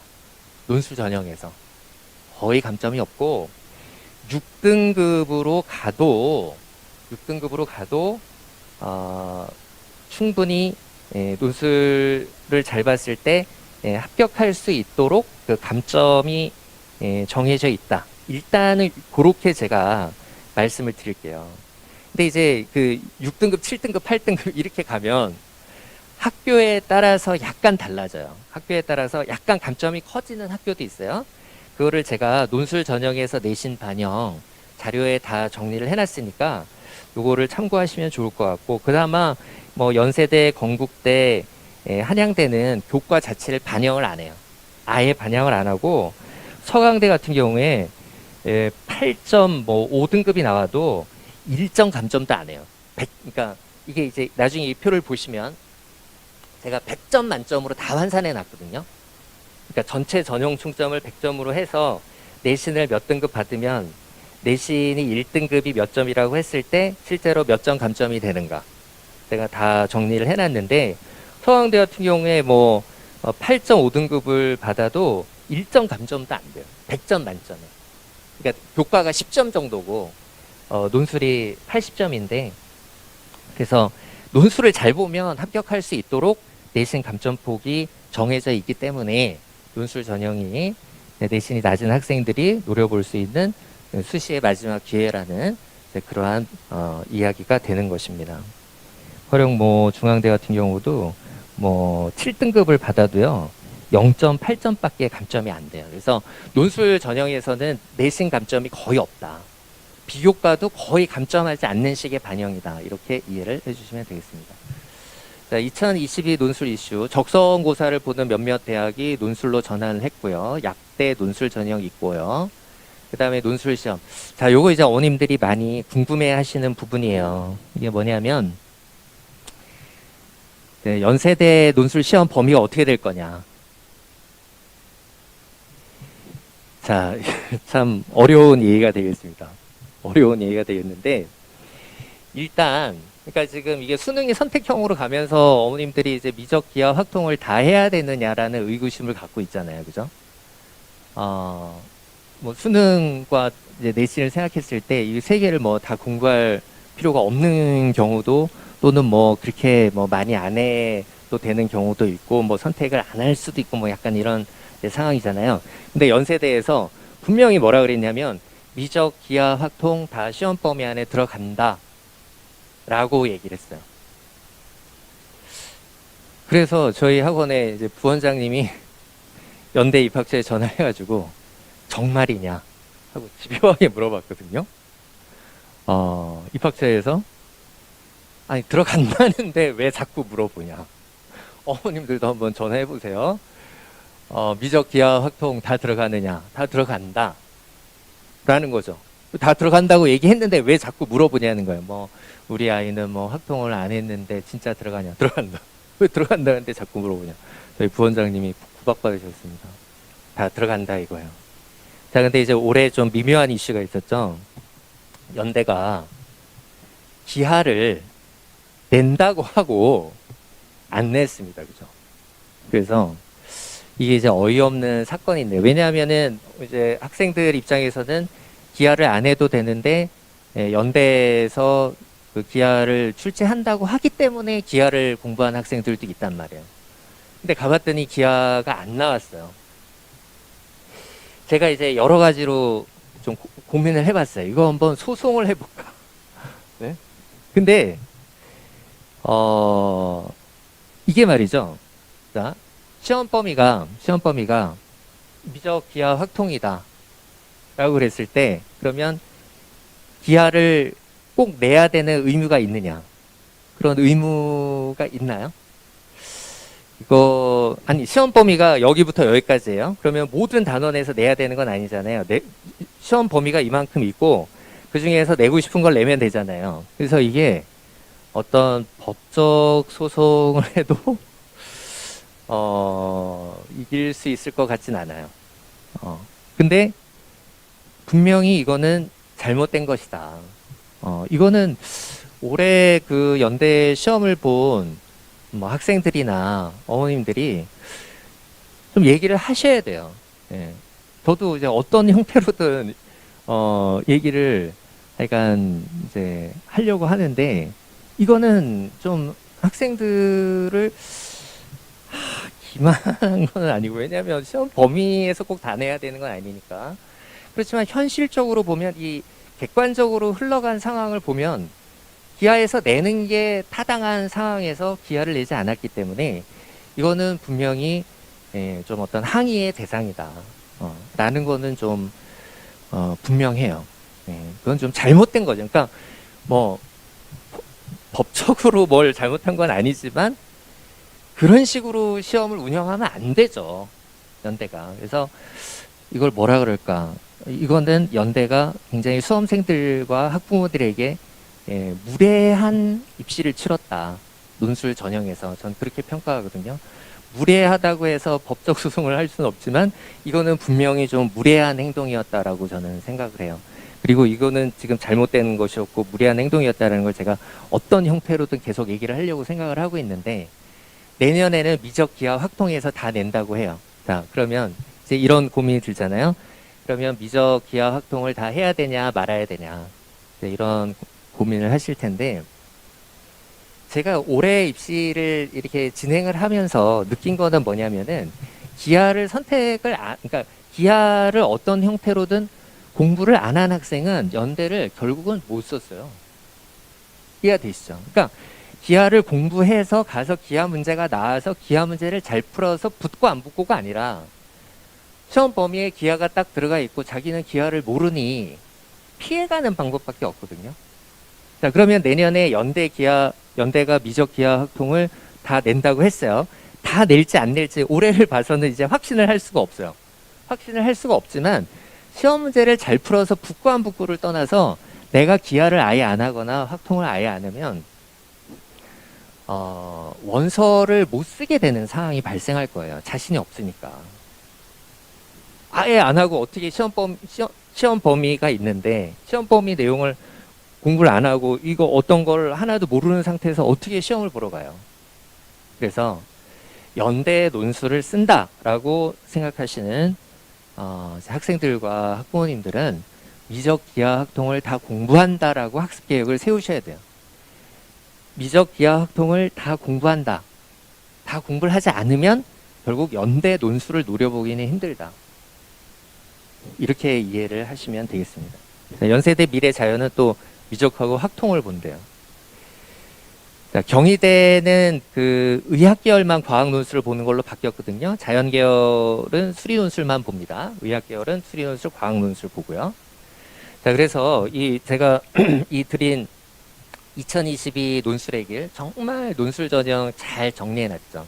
이제 보시면은 정말 잘 정리해놨다는 걸 아실 수 있고, 여기에 보면은 2022 자연계열 논술 전형에 각 대학별 반영 비율, 논술 교과, 비교과, 그다음에 유형, 수리논술 보나, 수리논술 과학논술 보나, 그다음에 최저 다 정리를 해놨으니까 요거를 찾아보시면은 구체적인 내용은 파악할 수 있을 것으로 생각이 됩니다. 자, 왜 논증과 추론, 오승준 수리논술인가? 일단 첨삭. 논술에서 첨삭은 당연히 해줘야 되는 건데 안 해주는 학원이 너무 많다 보니까 첨삭 지도까지 제대로 받기 위해서는 논증과 추론 올 수밖에 없어요. 지금 오승준 선생님 수업을 들을 수밖에 없는 그런 상황이 되었다라는 거죠. 자, 첨삭 지도를 통해 논리적인 설명을 배웁니다. 논리적인 설명을 해야 합격합니다. 첨삭 지도를 통해 간결하게 논술하는 방법을 배웁니다. 아이들을 이렇게 보면요, 너무 자세하게 쓰는 아이들이 있어요. 그럼 시험장에서 그렇게 자세하게 쓸 시간이 없어요. 자기가 생각하는 걸 잘 요약해서 간결하게 쓰는 법도 배우고 연습해야 돼요. 첨삭 지도를 통해 내 아이디어를 표현하는 방법을 배운다. 아이들이요, 선생님, 제가 이런 생각이 있는데 이걸 어떻게 써야 될지 모르겠어요. 이런 질문을 해요. 그러면 자기가 어떤 생각이 있는데 어떻게 써야 되느냐라는 것을 이런 첨삭 지도를 통하지 않고서는 가르쳐줄 방법이 없어요. 첨삭 지도를 통해 수학의 5개념을 바로잡는다. 아이들이 서술한 걸 보면은요, 객관식 문제를 풀 때는 알 수 없었던 아이들이 갖고 있는 잘못된 5개념들이 발견이 돼요. 이런 것들을 다 바로잡을 수 있는 것은 첨삭 수업이다. 답은 맞아요. 중간에 5개념이 있을 수 있어요. 근데 그 5개념은 지금은 답은 맞았지만은 나중에 어떤 문제를 일으킬 거예요. 그러한 부분을 바로잡을 수 있는 것이 첨삭 수업이라는 거죠. 자, 이러한 부분은 사실 수능에도 상당히 도움이 되는 부분이에요. 자, 논술에는 증명 문제가 출제됩니다. 자, 증명 문제는요, 답이 나와 있어요. 그러니까 P이면 Q이다를 증명하여라. 그러면 답은 Q예요. 답이 다 나와 있어요. 자, 어떤 선생님들은 수리논술에서 답만 맞으면 된다, 이렇게 얘기하는 선생님들이 있는데, 증명 문제가 나오는데 증명 문제에는 답이 나와 있어요. 그러면 답만 맞으면 된다는 게 무슨 얘기예요? 그 답이, 그 결론이 나오는 그 논리적인 과정이 얼마나 타당한가를 평가하는 거거든요. 답만 맞으면 된다라는 거는 너무 단순한 얘기다라는 거죠. 과정이 되게 중요하다. 가령, 자, 이거는 실제 논술에 이런 게 나오는 건 아니에요. 제가 예를 드는 건데, A가 0보다 크면 A 더하기 3이 3보다 크다는 걸 증명하시오, 이런 문제가 있어요. 그러면 이건 이제 되게 이제 단순한 내용이에요. 네, 제가 예를 드는 건데, 학생들은 신기하게 이렇게 써요. A 더하기 3이 3보다 커. 그러면 3 빼면은 A가 0보다 크지 않냐. 자, 이렇게 얘기하면은 맞는 말일까요? 이 문제에 대해서. 그거는 A 더하기 3이 3보다 크면 A가 0보다 크다는 걸 증명한 거잖아요. A가 0보다 크면 A 더하기 3이 3보다 크다는 걸 증명한 게 아니잖아요. 증명 문제에서는 이런 하나의 어떤 순서, 방향, 어떤 중간의 논리적 타당성 다 문제가 돼요. 어차피 답은 A 더하기 3은 3보다 크다는 건데 그 과정이 얼마나 정확하냐를 학생들이 쓴 답안을 꼼꼼하게 체크해서 문제점을 바로 잡아줘야 된다. 자, 이런 부분이 첨삭의 의미다.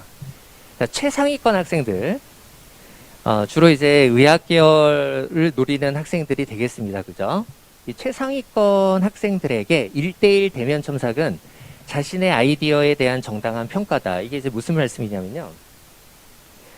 지금 논술이 예전에 비해서는 좀 쉬워졌어요. 예전에는 정말 막 풀기 힘든 문제들도 나왔는데 요새는 문제가 그렇질 않아요. 그래서 정말 최상위권 학생들은 지금 최근에 논술 문제를 제법 풀어요.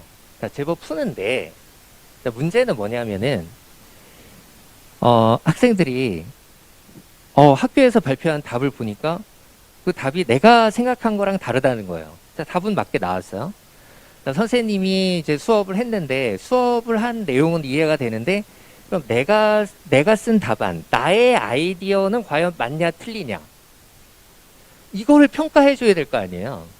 그냥 일방적으로 이 문제는 이렇게 풀어? 그러면 최상위권 학생들은 자기가 어떻게든 좀 풀어내는 성향을 띠거든요. 최상위권 학생들은. 그럼 내가 푼 거는 이걸 어디 가서 물어봐야 될 거 아니에요. 이걸 정당하게 평가를 해줘야 된다. 그래서 답은 맞았어도 과정이 틀릴 수 있으니까 정말 과정이 다 정확한지도 평가해줘야 되고, 자, 답이 이제 틀렸어요. 틀렸는데 또 이 최상위권 학생들은 이런 질문을 많이 해요. 분명히 내가 과정 다 맞는 것 같은데 왜 답이 틀렸냐는 거죠. 그러면 이 학생들에게는 이 학생이 잘못한 부분을 찾아서 그거를 고쳐줘야 다음에 이 비슷한 문제를 풀 때 이걸 정확하게 풀 수 있을 거 아니에요. 그거를 고쳐줘야 되는데 이거는 첨삭 수업을 통해서만 가능하다라는 거예요. 이거를 안 하는 수업이 과연 이 최상위권 학생들에게 꼭 필요한 그러한 가르침을 줄 수 있느냐? 없다라는 거죠. 그냥 뭐 이제 다른 선생님이 이렇게 설명하는 거를 그냥 이제 수동적으로 듣는 거예요. 자기의 어떤 고민, 자기의 아이디어에 대한 정당한 평가, 자기 실력 발전 이런 거 하나도 없는 거죠. 자, 상위권, 중상위권 학생들에게 논술은 아직도 어렵습니다. 꼭 쉽지만은 않습니다. 그래서 이 1대1 대면 첨삭은 많은 의문에 대한 섬세한 보완과 해결의 과정이 첨삭 수업을 통해서 이루어진다. 그래서 논술 강좌의 선택 기준에서 1대1 대면 첨삭을 해주는가, 그 다음에 충분히 검증되었는가를 기준으로 평가를 하셔야 되고, 1대1 대면 첨삭을 해주면서 충분히 검증된 수업은 논증과 추론 수업이다라는 거죠. 근데 진짜 없어요, 사실. 이렇게 해주는 학원이. 네.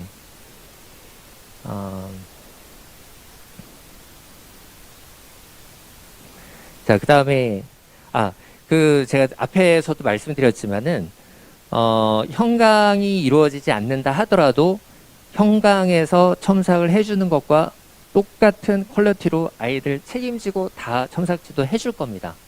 네. 그리고 그렇게 해주는 학원은 분명히 없을 겁니다. 원래 없었고, 이 온라인 코로나 비대면 수업에 점점 더 부실화될 것이다. 이러한 어떤 온라인 첨삭을 해주지 않는 수업은 제가 분명히 말씀드리고요. 그 다음에 지원 전략. 자, 원서를 어디 쓰느냐라고 했을 때, 이제 일반 컨설팅을 하는 선생님들은 수능 성적을 가지고 이렇게 지원 전략을 이제 어디 원서 쓸까 상담을 해주실 수밖에 없는데, 논술 원서를 쓸 때는 이 학생의 논술 실력을 기반으로 평가를 해야 되잖아요.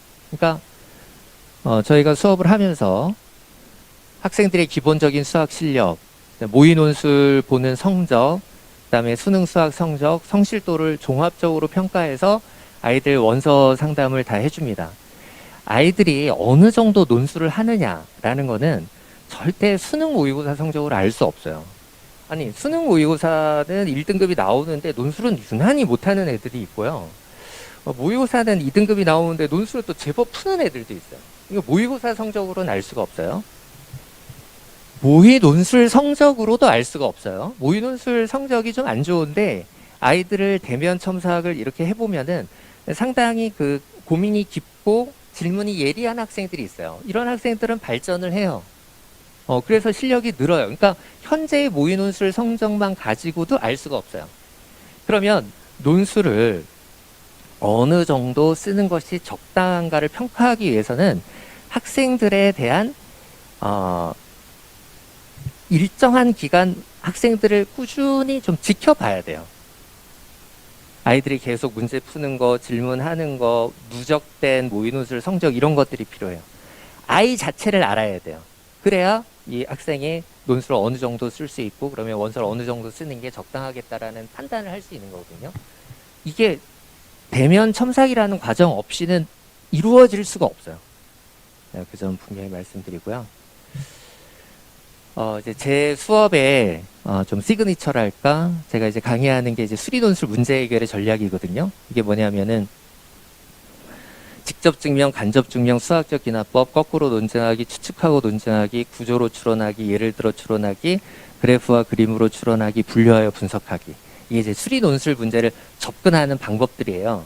이게 앞글자만 따서 직관수, 거축, 구예, 그분 이렇게 돼요. 그래서 이게 노래도 있어요. 노래를 한번 해볼까요? 제가 어머님들 현장 설명이 오셨으면 제가 노래를 할 텐데 오늘은 생략하겠습니다. 사실은 현장 설명회에서도 노래는 안 합니다. 자, 근데 이게 뭐냐면 제가 만들어낸 게 아니고요. 많은 수학 연구가들이 어려운 문제를 풀 때는 이런 식으로 접근하는 거야 라고 얘기한 많은 방법들이 있어요. 그 방법들을 제가 논술에 맞게 좀 정리를 한 거예요. 그래서 논술 버전으로 수학자들이 얘기한 어떤 수학 문제의 접근의 방법들을 제가 체계적으로 정리한 것이다. 이게 무슨 요령이라든지 그런 건 아니에요. 어떤 수학적 사고의 방법이에요. 그래서 제가 이거를 이제 계속 강조를 하면서 수업을 하면은 아이들이 그 수능 문제 풀 때도 상당히 도움이 됐다. 이런 얘기를 많이 해요. 그러니까 아이들이 이제 모의고사 보고 와서 30번, 선생님 저 30번 문제 분류하여 분석하기로 풀어서 맞췄어요. 뭐 이러한. 왜냐하면 어려운 수학 문제를 접근하는 방법들은 대략 이러한 접근들을 하는 것이거든요. 그래서 이러한 부분도 아이들이 상당히 이제 수능에서 도움을 많이 얻는 수능 공부에도 도움이 된다라고 얘기하는 그러한 부분이라는 거죠. 제가 수능 문제를 풀지는 않습니다. 수업 시간에. 저는 이제 논술을 다루지만은 이 논술에서 다뤘던 이러한 어떤 방법들이 아이들이 이제 수능에도 도움이 되었다. 이렇게 많이 얘기를 한다라는 거죠. 어머님들이 자꾸 이거를 수능하고 논술을 별개로 생각하시는데 그게 아니라는 거죠. 논술 공부한 것이 수능 수학에도 도움이 된다. 이렇게 생각하고 이거를 단계론적으로 생각하시면 안 돼요. 수능 수학을 완성하고 논술을 한다라는 게 아니라 수능도 준비하고 논술도 준비하면서 내 수학 실력, 수학 사고력을 같이 완성해 나간다. 그러면 내가 논술도 볼 수 있고 수능도 볼 수 있다. 이렇게 생각하셔야 된다는 거죠. 자, 제가 설명회 때 항상 퀴즈를 내서 맞추면 제가 선물을 드리거든요. 네, 오늘 이거 온라인 설명회라서 좀 어려울 것 같은데 그래도 퀴즈는 내볼게요.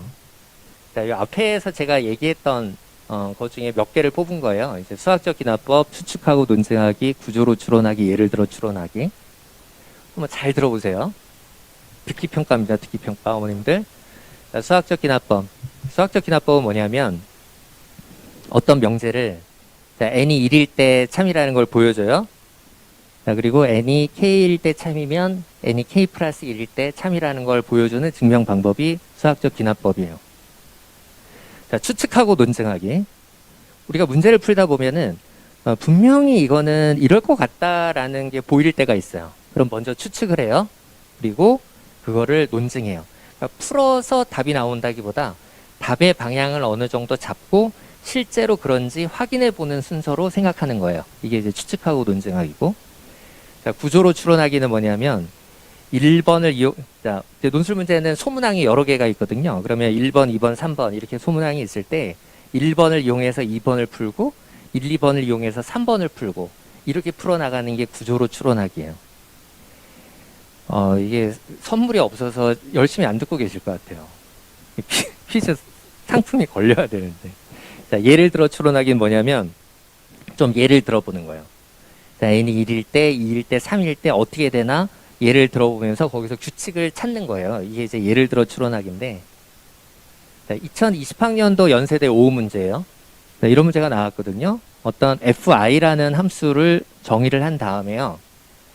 자, 이런 거에 정적분을 구하고 그 이유를 설명하시오. 자, 그 이유를 설명하라는 게 뭐냐면 증명을 하라는 거예요. 자, 그러면 자, 이걸 어떻게 풀어야 되냐면요. 처음에 봤을 땐 이게 뭔지 감이 안 와요. 감이 안 와요. 그래서 어떻게 해봐야 되냐면 일단 요 n이 1일 때, 2일 때, 3일 때를 좀 해봐야 돼요. 자, 이거는 뭐죠? 어떤 전략이죠? 수리논술 문제 해결의 전략. n이 1일 때, 2일 때, 3일 때 좀 예를 들어 본다. 예를 들어 추론한. 자, 이 문제를 풀어나가는 굉장히 자연스러운 흐름이에요. 아이들이 그런 생각을 안 하고, 이게 뭐지? 다음 문제 넘어간단 말이에요. 그게 아니라, n이 1일 때, 2일 때 한번 해본다. 예를 들어 추론하기.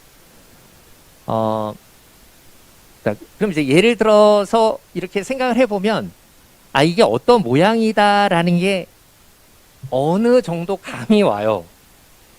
그럼 일단 그런 규칙이 있겠구나라는 방향을 잡고 진짜 그런지 한번 확인을 해보는 거예요. 논증을 하는 거예요. 자, 이건 뭐죠? 추측하고 논증하기죠. 자, 근데 이제 추측을 했어요. 자, 논증을 하려면 어떻게 논증을 해야 되냐면 n이 1일 때 성립한다. 내가 추측한 사실이. 그다음에 n이 k일 때 만약에 성립한다면 n이 k 플러스 1일 때 성립한다. 이렇게 증명하는 게 제일 정확한 증명이에요. 자, 이건 어떤 전략이죠? 수학적 기납법으로 논증하기. 이러한 어떤 전략들을 이용해서 문제들을 풀어나간다라는 거죠. 자, 그래서 수리논술 문제 해결의 전략을 자꾸 연습하면 어려운 수학 문제를 실마리를 어떻게 풀어나가야 되느냐 공부할 수 있다라는 거죠.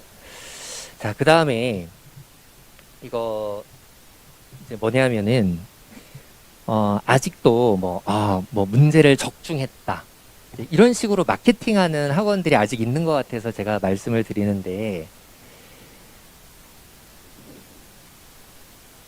현재 논술은요 공부한 범위 내에서 출제가 됩니다.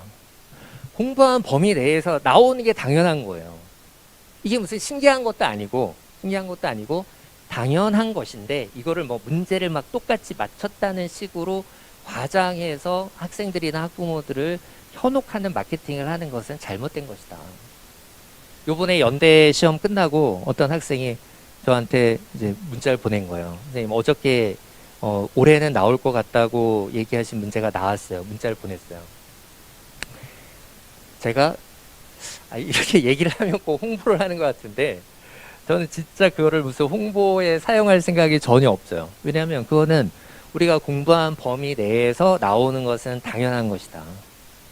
그래서 제가 이거를 우리 학원 데스크에 이런 문자가 어떤 학생이 보냈다 이렇게 이제 말씀을 드리니까 그 이제 데스크에서 어머님들한테 뭐 우승현 선생님이 나올 거라고 말씀하신 그 문제가 나왔다고 학생들이 하더라고요. 이렇게 얘기를 하시는 거예요. 그래서 제가 하지 말라 그랬어요. 하지 마라. 그거는 우리가 공부한 범위 내에서 출제되는 게 당연한 건데 무슨 얘기거리가 안 된다라는 거죠.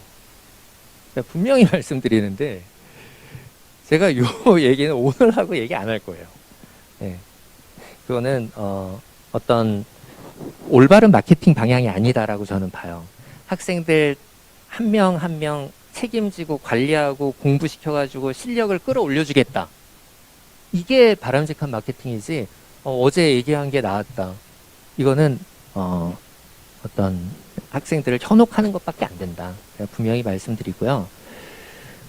논술은 공부한 범위 내에서 분명히 출제가 됩니다. 그래서 자, 극한값 논증하기, 연속성 미분 가능성, 사이값 평균값 정리, 미적분과 최대 최소, 정적분의 정의.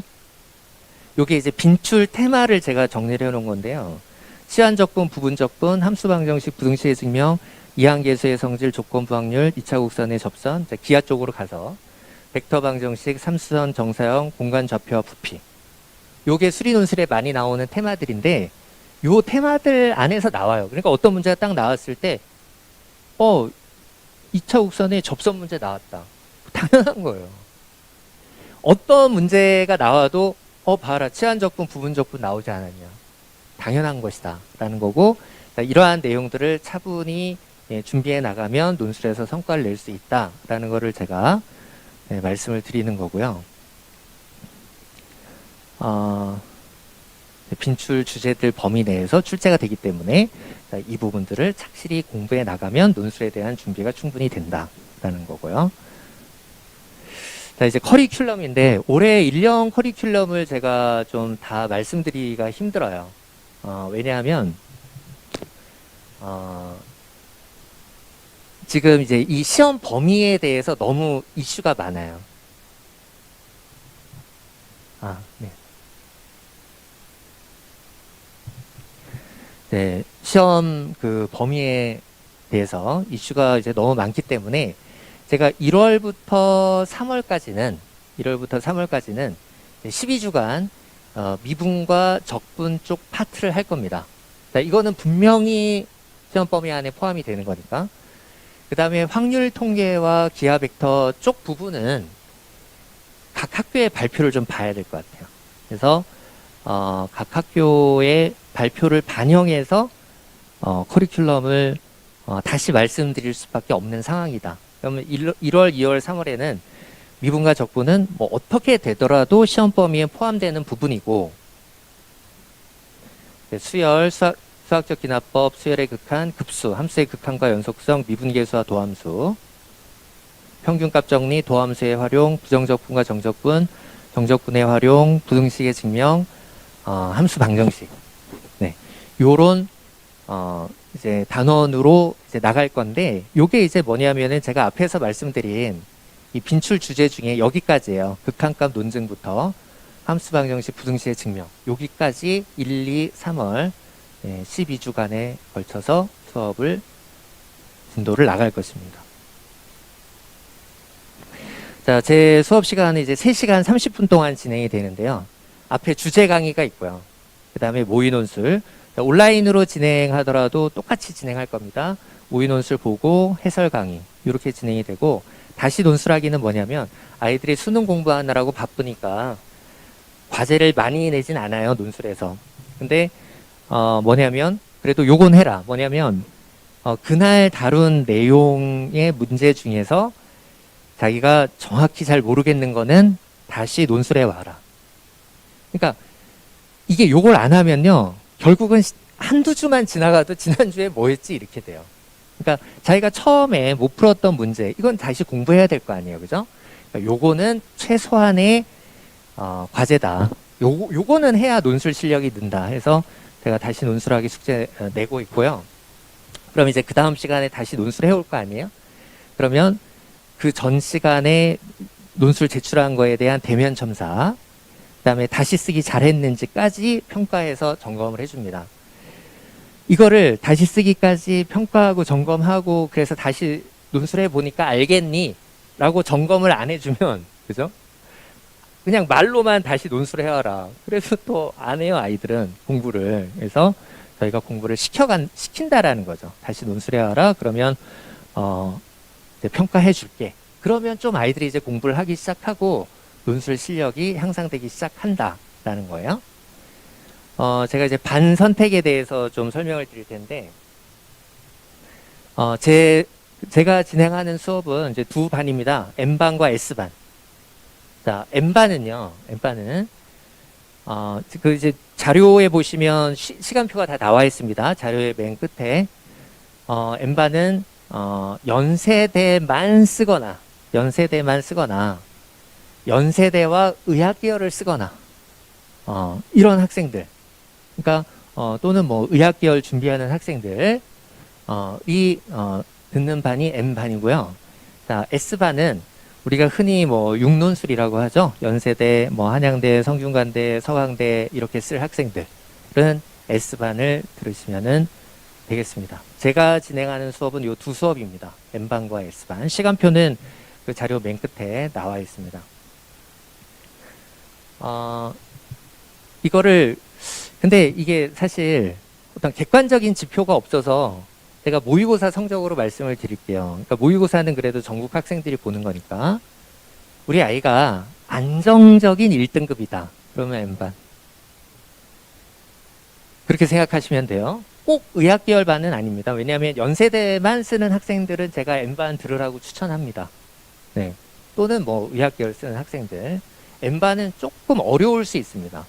아이들이 수학 실력이 조금 부족하면은 M반을 조금 어렵게 느낄 수 있다라는 거 제가 말씀드리고요. 자, S반은 1등급, 2등급 좀 왔다 갔다 하고 뭐 한 2등급 전까지 S반을 들으시면은 되겠고요. 자, 그 다음에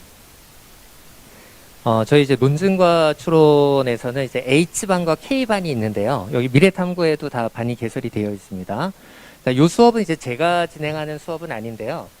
생각보다 논술의 폭은 넓어요, 대학들이. 그래서 사실 이게 중상위권 대학 이제 수리논술 대비반인데, 사실 이 중상위권 대학 수리논술이 사실 또 블루오션이에요. 그러니까, 수능이 아주 안 나오는 아이들, 그래서 요 정도 가도 잘 갔다라고 생각하는 아이들은 굉장히 논술이 중요한 기회가 돼요. 네. 그래서 어떤 준비했을 때 어떤 수능 성적 대비 극적인 그 성과를 거두는 아이들이 이쪽을 쓰는 아이들이 그런 성적이 많이 나와요. 그래서 건국대, 동국대, 홍익대, 숙명여대, 인하대, 아주대 요렇게 쓰는 학생들은 H반을 들으시고 수능 성적으로는 한 3등급 정도 되는 아이들, 모의고사 성적 3등급 정도 되는 아이들은 제 수업을 들었을 때 조금 어렵다고 할 수가 있어요. 그러면 H반이 꼭 이 학교를 써서 H반이 아니라 지금 조금 수학 실력이 부족하니까 H반에서 내가 실력을 끌어올려서 H반 듣고 한양대도 쓸 수 있고 연대도 쓸 수 있을 거 아니에요. 그죠? 근데 지금 내가 조금 수학 실력이 부족하다면 H반에서 출발하는 게 좋겠다. 그래야 좀 수리논술 수업을 좀 잘 따라올 수 있다. 요 H반 수업은 저희 신용화 선생님하고 박진아 선생님이 진행하시는 수업이고요. 자, 그다음에 K반은 뭐냐면은 지금 적성 보는 대학들이 논술로 넘어왔거든요. 자, 그런 대학들 이제 가천대부터 시작을 해서 고려대, 세종 이러한 학교들을 대비하는 반이 K반입니다. 그래서 공부를 잘하는 아이도 소중한 아이고 성적이 좀 부족한 아이도 다 소중한 우리의 아이들입니다. 지금 이 성적대가 조금 낮은 아이들이 이 대치동에서 논술 수업을 들을 데가 없어요. 너무 어려운 수업, 너무 상위권 대학 수리논술 대비하는 그런 수업들을 가서 듣고 있단 말이에요. 그런 것은 좀 잘못된 것입니다. 얻는 것도 없고. 그래서 조금 성적이 낮은 아이들, 모의고사 성적으로 보면은 4등급대 다라고 하면은 요 K반에서 이제 K반은 조금 더 기본적인 수학 공부부터 시키면서 저희가 진행을 하려고 합니다. 그래서 K반 수업은 저희 이제 논증가출원의 도성원 선생님과 김지은 선생님이 이제 담당을 하시는데 맡기시면은 수학 실력 향상에도 상당히 도움이 되도록 논술 대비도 하지만 수학의 기본적인 것도 꼼꼼히 많이 가르치면서 아이들 실력 끌어올리려고 생각하고 있습니다. 자, K반에서 출발해서 실력 올려서 S반 그 지원 대학에도 또 쓸 수가 있는 거예요. 그죠? 그러니까 꼭 어떤 절대적으로 요 학교들을 목표로 한다라기보다 지금 조금 수능 성적이 낮으면 K반에서 논술 준비 시작하기를 제가 권해드리고 싶습니다.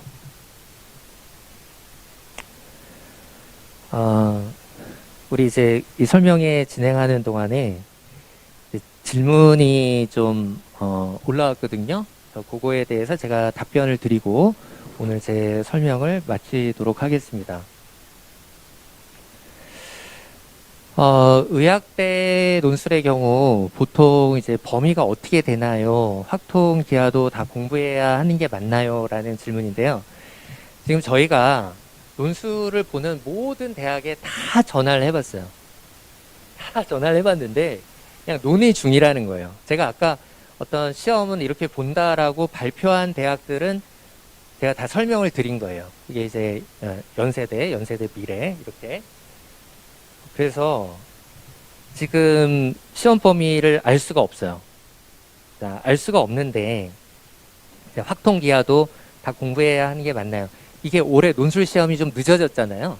그래가지고 지금 전화를 하면은 올해 논술도 지금 아직 다 진행을 못해서 입학처가 쩔쩔매고 있는데 이거는 지금 우리가 한참 논의해 봐야 된다. 약간 이런 반응이거든요. 그래서 시험 범위를 예측할 수가 없는데 올해 어땠는가를 제가 말씀을 드리면 그러니까 올해 이제 문제가 됐던 건 뭐냐면은 이제 기하였거든요.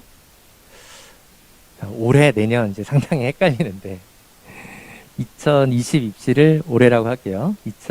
2021 입시를 올해라고 하고 2022를 내년이라고 할게요. 우리 아이들은 내년이라고 할게요. 자, 올해는 어땠냐면은 기하를 보는 학교가 세 학교였어요. 연세대, 성균관대, 이화여대. 네, 이렇게 세 학교였거든요. 이게 뭐냐면은 자, 연대가 기하를 낸다. 그랬을 때 이제 대학들이 우리는 연대랑 같은 그룹으로 움직이겠다. 해서 성균관대, 이화여대가 기하를 낸다고 하는 거예요. 이게 이제 다 대학의 어떤 입시 전형 계획을 짜는 그 전략인데 그렇게 되면은 연대 쓰는 아이들이 성균관대, 이화여대 같이 쓰고 같이 준비할 거 아니에요. 그래서 이렇게 이제 그룹핑 하는 거, 같은 그룹으로 움직이는 게 더 낫다라고 판단을 한다는 거죠. 그래서 올해도 아마, 연대가 이렇게 다 본다라는 식으로 얘기를 하면 다 보겠다고 하는 대학들이 좀 나올 것 같아요. 일부. 그런데 이제 여기부터는 이제 추측의 영역이에요. 알 수가 없어요. 대학에서 지금 얘기를 안 해주고 있어요. 근데 이제 올해 진행됐던 걸 가지고 얘기를 해보면 올해 기하를 안 본 대학이 많아요. 그래서 뭔가 아이들의 이 변화된 수능에 맞춰서 시험 범위를 다시 얘기할 것 같아요. 네. 근데 그게 되게 다양할 수밖에 없어요. 지금 수능이 선택형이다 보니까 되게 다양할 수밖에 없는데 그거는 조금 더 지켜봐야 될 것 같은데 올해를 기준으로 보면은 연대처럼 기하를 보는 학교는 3학교밖에 없었고 대부분의 학교는 기하를 안 봤다. 그러면 이런 식으로 미적 확통 기하를 다 본다는 학교는 일부일 것이고 다른 학교들은 뭔가 그렇게 다 보지는 않을 것이다라고 좀 추측을 할 수 있고 의학대 논술의 경우에 기하를 안 봤어요. 왜냐하면 연대는 치대가 있지만은 연대는 이제 의대가 없고 성균관대 의대 없고 이화여대도 의대가 없었기 때문에 결국 의학계열 같은 경우에 기하를 본 학교는 없어요. 연대를 의대만으로 놓고 보면은. 그래서 의학대 논술의 경우에 이렇게 위적 확통 기하를 다 하지는 않아도 될 것으로 생각이 된다. 지금 현재 추측은 그렇습니다. 그러면 뭐를 볼 것이냐? 조금 더 기다려 봐야 되기 때문에 제가 커리큘럼을 3월까지 일단 미적분에 집중하자. 미적분은 분명히 나올 테니까 이렇게 제가 제안을 드린 거고요. 자, 논술은 확통기하 다 해야 한다고 하면 가성비가 높다고 할 수 없을 듯 합니다. 라는 이제 고민이신데, 이거는 뭐 현실적으로 고민이 많이 될 수밖에 없을 것 같아요. 근데 제가 아까 말씀드렸듯이 일단 다 보는 학교는 많지는 않을 거예요. 그러면 다 보는 학교를 피해서 논술을 쓰면 되죠. 그런 방법이 있고, 그 다음에 이거는 이제 확통기하를 다 안 하셨기 때문에 이렇게 생각을 하시는 건데, 만약에 학교에서 지금 2학년 때 확통이나 기하 중에 하나를 했고 3학년 때 내신으로 확통이나 기하 선택이 하나 들어간다면 거꾸로 이런 측면도 되죠. 그거를 다 한 학생들이 상당히 유리해진다. 그러니까 이게 뭐냐면 이렇게 시험 범위가 학생들한테 불편하면 불편할수록 경쟁은 완화되는 효과가 있어요. 그래서 다 해놓은 학생들한테 굉장히 유리한 어떤 기회가 주어질 수도 있다. 두 가지 측면을 제가 말씀드릴게요. 피해서 쓸 수 있는 논술 전형도 많을 것으로 지금 생각이 되고요. 의학 계열도 마찬가지고. 근데 다 해놓으면 이렇게 다 본다는 학교에서는 내가 상당히 다른 아이들은 무서워서 쓰지도 못하고 실력이 없으면 풀지도 못할 때 내가 두각을 나타내는 기회가 될 수도 있다. 그러면은 그런 확통기하를 다 한 학생 입장에서 보면 가성비가 높다라고 할 수도 있겠죠. 본격적인 논술 준비는 언제부터 하는 게 좋을까요? 저는 겨울방학부터 시작하라고 말씀드리겠습니다. 보통 아이들이 제일 많이 논술을 시작하는 게 겨울방학부터 시작해서 차근차근 준비해 나가는 것이거든요. 그래서 수리논술 준비는 겨울방학부터 시작을 하셔라. 이제 과학논술은 이제 어머님들이 이제 고민을 많이 하실 텐데 과학논술에 대한 설명은 저희가 요 설명이 끝나면 이제 링크로 보내드리는 거죠. 과학논술에 대한 설명은 이제 또 따로 링크를 보내드리겠습니다. 그럼 그 링크는 언제든지 열어서 보실 수 있는 거니까 그 과학논술 선생님들의 설명을 좀 들어보시기 바랍니다. 자, 저희 아이인 기하를 선택하려고 하는데 논술 준비하려면 수학을 미적 기하 확통 다 해야 하는 건가요? 이런 질문을 하셨는데 제가 말씀을 드린 것 같습니다. 일단 미적 기하 확통을 다 보는 대학은 많지는 않을 것으로 보인다라는 겁니다. 근데 그러면 어떻게 선택해야 되느냐? 아직 조금 내년도 입시도 상당히 점점 지금 늦어지고 있기 때문에 올해가 지연됐기 때문에 지금 내년도에 대한 발표도 계속 지연되고 있어요. 조금 더 준비하시면서 좀 기다려 보시는 게 좋을 것 같고, 그렇다고 해서 그냥 다 결정될 때까지 기다린다? 올해 같은 경우에 이게 언제 다 결정됐냐면 거의 5월, 6월에 결정됐어요. 너무 늦고, 확실하다고 생각되는 부분은 준비를 하면서 상황에 대응하는 것이 좋겠습니다. 학교에서 어떤 식으로 시험 범위를 발표하는지. 자, 그 다음에, 또 이제 질문이 새로 올라온 부분이 교내 수학 경시 같은 부분에 입상할 정도 수준이면 수리 논술에 도움이 되나요? 당연히 교내 수학 경시에 입상할 정도의 아이는, 수리가 강하고 수리 논술에도 강할 거기 때문에, 어떤 수리 논술을 준비해야 하는 학생이죠. 네. 근데 그 교내 수학 경시 내용 자체가 수리 논술에 도움이 될지는 잘은 모르겠습니다. 그 학교의 교내 수학 경시에서 이런 어떤 수리 논술 문제들을 많이 다루는 식의 시험이었다면 도움이 되겠지만은 제 생각에는 뭐 큰 연관은 없을 것 같아요. 다만 그러한 실력의 학생이라면 수리 논술 반드시 하셔야 된다라고 말씀드리겠고요. 미적분 기하 개념이 완벽해야 효과적이라는데 논술 시작 시기가 궁금합니다. 아이들이요, 이 논술 수업을 하면서 개념이 더 확실해져요. 왜냐하면은 수능 수업은 아무래도 문제풀이 중심으로 가거든요. 근데 논술은 굉장히 논리적인 부분, 개념적인 부분을 많이 다뤄요. 가령 이제 정적분의 정의 같은 경우에 지금 교과 과정이 약간 설명이 이상하게 돼 있어요. 설명이 어떤 오늘날 현대의 미적분학의 설명과 약간 좀 다르게 설명이 되어 있는 부분이 있어요. 그러니까 순서라든지 어떤 논리 전개 방식이, 그런 부분들 제가 논술에서 이 정확한 거를 딱 잡아주면은 상당히 그쪽 파트에 대한 이해도 높아져요. 그러니까 제가 어떤 하나의 예로 말씀을 드린 건데, 개념을 완벽하게 하고 논술을 하려고 하지 마시고 논술을 하면서 개념을 완벽하게 잡자. 제가 미적분학 이제 그 강의를 하면서 개념적인 부분, 기본적인 정의, 상당히 이제 논술을 했을 때 좋아지는 부분이 이제 그런 부분들이거든요. 가령 미분의 정의가 뭐냐, 이런 거 논술에선 다뤄요. 근데 수능에서 미분의 정의가 뭐냐라는 거를 묻는 문제가 나오겠냐고요. 수능은 상당히 특화된 그 유형별 어떤 문제풀이 학습으로 진행이 되기 때문에 오히려 논술을 공부를 하는 것이 개념을 잡는데 더 도움이 될 수 있다라고 제가 말씀드리겠습니다.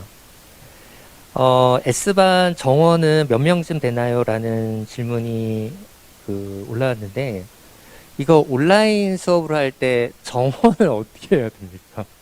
지금 이제 생각했을 때는 한 30명 정도 생각하고 있습니다. 한 반에. 네. 대략 이제 그런 정도로 생각하고 있는데, 제가 이게 30명 정도라는 것은 뭐 대략 이제 그 정도로 그 반이 이제 출발할 것 같다. 라고 제가 말씀을 좀 드리는 것이고, 지금 이제 코로나 시대에 가령 저희 논증과 추론 학원 같은 경우에는 거리 두고 앉으면, 그러니까 현장 강의가 진행이 된다라고 했을 때요. 근데 이거는 이제 몇 단계냐에 따라서 다른데, 한 뭐 5, 60명까지 수업을 할 수 있긴 있어요. 네. 근데 뭐 대략 정원은 한 30명 정도로 운영을 할 생각으로 있다. 근데 이 말을 이제 잘못 오해하셔가지고, 올해 이제 어떤 일이 있었냐면, 정원이 30명이라더니 왜 35명이 앉아있냐, 뭐 이런 식으로 제가 예를 드는 건데, 어떤 생각하시는 분들도 계시더라고요. 그래서, 대략 정원은 한 30명 정도로 운영이 될 것 같은데, 좀 더 뭐 인원이 늘어날 수도 있고, 그렇다라는 거 말씀드리겠습니다. 논증과 추론 학원 같은 경우에는 뭐 최대한 60명 정도까지 수업을 듣거든요. 거리 두고 앉으면 더는 듣기가 힘들고요. 근데 이게 하여간 이제 온라인 수업으로 출발을 하다 보니까 뭐 어떤 이제 정원은 그 정도로 이해를 하시면 될 것 같습니다. 여기 이제 미래탐구 정원은 지금 몇 명 정도로 생각하고 계십니까? 그 정도 선으로 운영을 하도록 하겠습니다.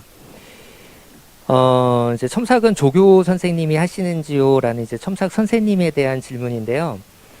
저희 학원에서는 이거 이제 조교 선생님이라는 말은 이제 금지어입니다. 왜냐하면 이제 선생님들이 어떤 조교 선생님급이 아니거든요. 그러니까 다 학원에서 강의를 하시는 강의 경험이 있으시고 실제로 논술과 추론에서 강의를 맡아서 수업을 진행하시는 선생님들이 제 수업에서 첨삭을 같이 맡아주시는 시스템이에요. 그래서 절대 저희 첨삭 선생님들한테 조교 선생님이라고 하시면 안 됩니다. 저희 학원에서는 그냥 첨삭 선생님이고 제가 이 논증과 추론 학원의 시스템을 구축해 나가면서 굉장히 중요한 부분이 첨삭 선생님 실력이 있는 첨삭 선생님들의 진용을 갖추는 것이었기 때문에 제가 정말 저희 첨삭 선생님들 학생들에 대한 만족도가 정말 좋고요. 네, 첨삭 전문으로 하시는 강의도 같이 진행하시는 전문 선생님들이 제 수업에서 첨삭을 같이 진행하신다라고 이해를 하시면 될 것 같습니다. 제 수업에서 첨삭하시는 선생님들, 이 대치동 어느 학원에 가서 다 독립적인 강의를 깔 수 있는 선생님들이 하시는 거예요. 제가 이 수년간 저랑 같이 수업을 해왔던 선생님들이고 이 수년간 수업을 해오면서 뭐 학생들한테 어떤 첨삭 선생님에 대한 컴플레인 이런 거는 없었습니다. 다 아이들 정말 믿고 따르고 많은 거를 배워갑니다. 네, 실력과 경험과 열정을 가진 그런 선생님들이 첨삭 수업을 맡아주고 계시다. 믿고 맡기셔도 될 것 같습니다.